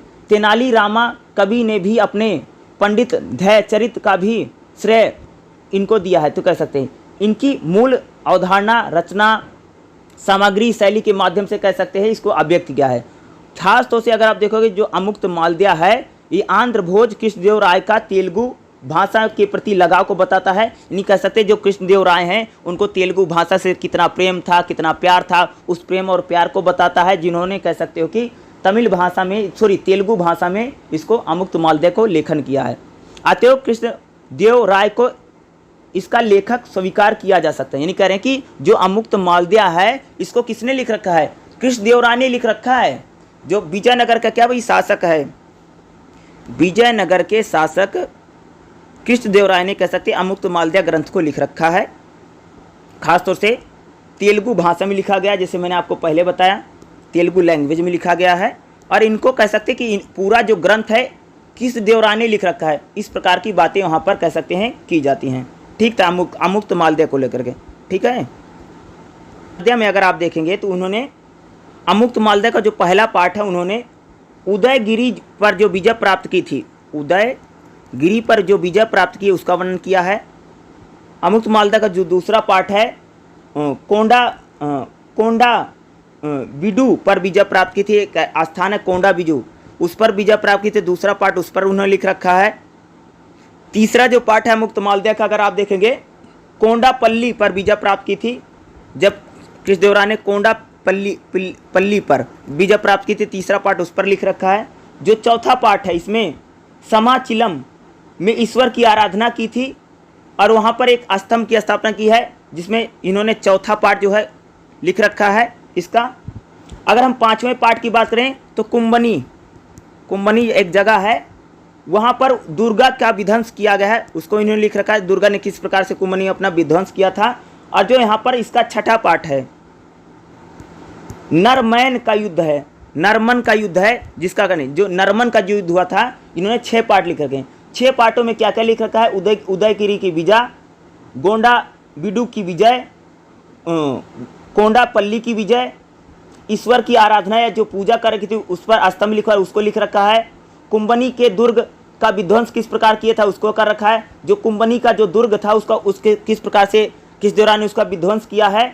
और नरमन का जो युद्ध है जो उन्होंने किया था उसके बारे में लिख रखा है। खास तौर से अमुक्त मालव्य में ये 6 प्रकार की चीज़ें कह सकते हैं, 6 पार्ट लिखे गए हैं और उनमें अलग अलग पार्ट में अलग अलग बातों को उन्होंने लिख रखा है। ठीक है। यानी राजाओं का विवेकपूर्ण संवाद क्या है, देखिएगा। अगर मैं बात करूँ जो रायवाचुकम है, राजाओं ने जो आपस में बातचीत कर रखी है उसका वर्णन हमें यहाँ पर मिलता है। ठीक है। यानी आप लोग कह सकते हैं कि जो रायवाचुकम है यह गद्य शैली में लिखा गया है। रायवाचुकम में तिथि को लेकर के कोई अतिरिक्त साक्ष्य नहीं, यानी रायवाचुकम कब लिखा गया है इसके बारे में कोई जानकारी नहीं मिलती है। क्या है, कब लिखा गया है, तिथि के बारे में कोई जानकारी नहीं, रायवाचुकम कब लिखा गया है। ठीक है। और जो रायवाचुकम है प्रताप रुद्र चरित्रम जैसी आरंभिक पर निर्भर करता है। यह भी तर्क दिया जाता है कि जो रायवाचुकम है 16वीं और 17वीं शताब्दी में दक्षिण भारतीय कर्णम संस्कृति की अस्तित्व रही है। जिस प्रकार कह सकते हैं कि कुलीनों के जो दस्तावेज थे उसमें लिखित प्रसार हेतु समर्पित हैं। यानी जो कुलीन होते थे, जैसे सत्ता हो, राजनीति हो, राजाओं के स्वयं के मन को पर किए गए विश्लेषण को हमें बताता है। जो रायवाचुकम ग्रंथ है यह गद्यात्मक लेखन है। कैसे किया गया भैया? जो रायवाचुकम है किस प्रकार का लेखन है? गद्यात्मक लेखन है। गद्यात्मक में लिखा गया, गद्य शैली में लिखा गया। संस्कृत पर यह प्रकाश डालता है जिसका मंतव्य मात्र पाठबद्ध करने का, लेखनबद्ध करने का है। ठीक है। और जो रायवाचुकम है, कह सकते हैं रायवाचुकम में अगर आप देखेंगे तो नायक कुलीन यानी मदुरै है उसके इतिहास लेखन का बताया गया है, जो मदुरै है रायवाचुकम में। और यह एक देशज दृष्टिकोण प्रस्तुत करता है और साक्ष्य बताता है। अगला जो रायवाचुकम है अत्यधिक सामान्य शब्दों में कहें तो इस ग्रंथ को मेरा पाठ यह संकेत करता है कि रायवाचुकम में विजयनगर के अतीत के बारे में मदुरै के शासन की राजनीतिक वैधता को भी प्रस्तुत करता है। यह जो रायवाचुकम है यह विजयनगर के जो शासक हैं उनके बारे में और मदुरै के जो शासक हैं उनके बारे में कह सकते हैं उन्होंने अपनी राजनीतिक सत्ता को किस प्रकार से वैधता प्रदान की थी। सत्ता को कह सकते हैं किस प्रकार से उन लोगों ने अपनी वैधता प्रदान की थी, यह रायवाचुकम में हमें देखने को मिलता है। ठीक है। जो रायवाचुकम है, अगर मैं बात करूँ जो रायवाचुकम है इसमें लिखा क्या गया? रायवाचुकम जो है इसमें 8 शीर्षक हैं, या 8 शीर्षकों से प्रकाशित किया गया है।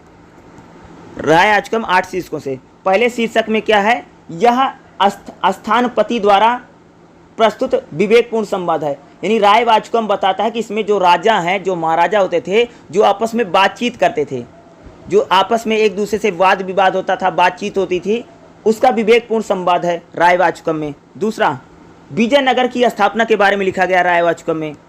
विजयनगर की जो स्थापना कैसी की गई थी रायवाचुकम में सारा वही कुछ लिखा गया है। तीसरा, कृष्णराय की शिक्षा कैसी हुई है? जो कृष्ण राय हैं, कृष्णदेव राय हैं, इनकी शिक्षा दीक्षा कैसे हुई थी और इनका राज्याभिषेक कैसे हुआ है, इनको राजा कैसे बनाया गया था कृष्णदेव राय को, कहाँ पर भैया लिखा गया? रायवाचुकम में इसको लिखा गया। तीसरा, कृष्ण राय तथा इसमें त्रिस्मणा जो हैं इनके बारे में कह सकते चौथे पार्ट में लिखा गया है। रायवाचुकम में कह सकते जो तुर्कों की जो विजय है, जो तुर्क हैं खासतौर से दिल्ली के सुल्तान, आप सबको पता होगा कि जब उत्तर भारत में कृष्णदेव राय शासन करते थे उसी समय कह सकते तुर्कों ने विजय प्राप्त किया। दिल्ली के सुल्तान हो या मुगल शासकों ने क्या यहाँ पर सत्ता, तो तुर्कों ने किस प्रकार से भारत पर विजय प्राप्त की है इसका वर्णन भी हमें कहाँ पर मिलता है? रायवाचुकम में मिलता है। कहाँ पर मिलता है भैया? रायवाचुकम, जो विजयनगर के शासनकाल में लिखा गया, यानी कह सकते हैं कि विजयनगर साम्राज्य के राजाओं के जरिए। जो अगला छठा पार्ट है इसमें क्या लिखा गया है? गणपति राज का वृत्तांत है। सॉरी नहीं, गजपति राजा थे। गजपति राजा जो हैं उनका वृत्तांत लिखा। गजपति जो राज था उसके वृत्तांतों के बारे में हमें कहाँ मिलता है? राय वाचुकम में।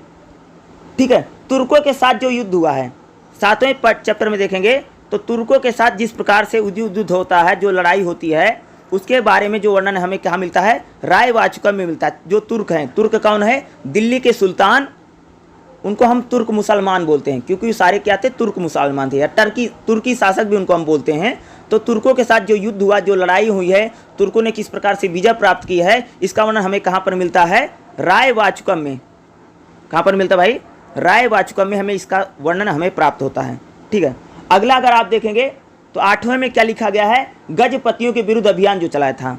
विजयनगर ने जो गजपति शासक थे उनके खिलाफ जो अभियान चला था, उस अभियान के बारे में हमें जानकारी कहाँ से मिलती है? ये राय वाचुकम से ही हमें प्राप्त होती है। ठीक है, राय वाचुकम से। ठीक है, इस प्रकार से कह सकते हैं कि जो राय वाचुकम है ये विवेकपूर्ण संवाद है। कृष्णदेव राय के काल में अच्छा परिवेश था, वहीं पर राय वाचुकम को लिखा गया है। इस ग्रंथ में इस्लाम विरोधी प्रतिपक्षी तर्क है, यानी कह सकते हैं जो राय वाचुकम है यह इस्लाम विरोधी है। कह सकते हो किसका भैया विरोधी है? इस्लाम विरोधी है। इस्लाम मतलब अगर कोई समझे, मुस्लिम विरोधी कह सकते हैं। इस्लाम विरोधी इसमें तर्क दिए गए हैं, तर्क है, तथा कह सकते हैं कि सांस्कृतिक रूप से विनाशकारी कृत्यों को उत्तरदायी मानता है। स्वाभाविक उदासीनता है ये राय वाचुकम जो बताता है।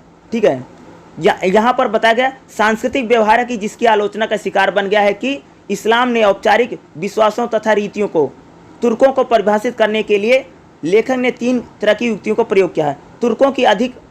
तुर्कों की तुलना धर्म विहीन होने से हिंदू गजपतियों के साथ गई है। तुर्कों की विजय से शत्रुतापूर्ण क्षेत्रों को बनाया गया है। आध्यात्मिक तुर्कों और धार्मिक राजाओं के बीच एक विरोध की भावना है। यानी तुर्की जो विजय हुई है, जो इस्लाम दक्षिण में जो स्थापित हुआ था, इसके बारे में जो हमें जानकारी है कहाँ से मिलती है? राय वाचुकम जो है वहाँ से जानकारी मिलती है। राय वाचुकम क्या एक प्रकार से राजाओं का विवेकपूर्ण संवाद, यानी जो आपस में जो राजा जो किंग होते थे, जो बातचीत करते थे, वही हमें राय वाचुकम से मिलता है। ठीक है, तो खास तौर से इस चैप्टर में अगर आप देखेंगे तो मैंने आपको 2 चीज़ें बताई हैं।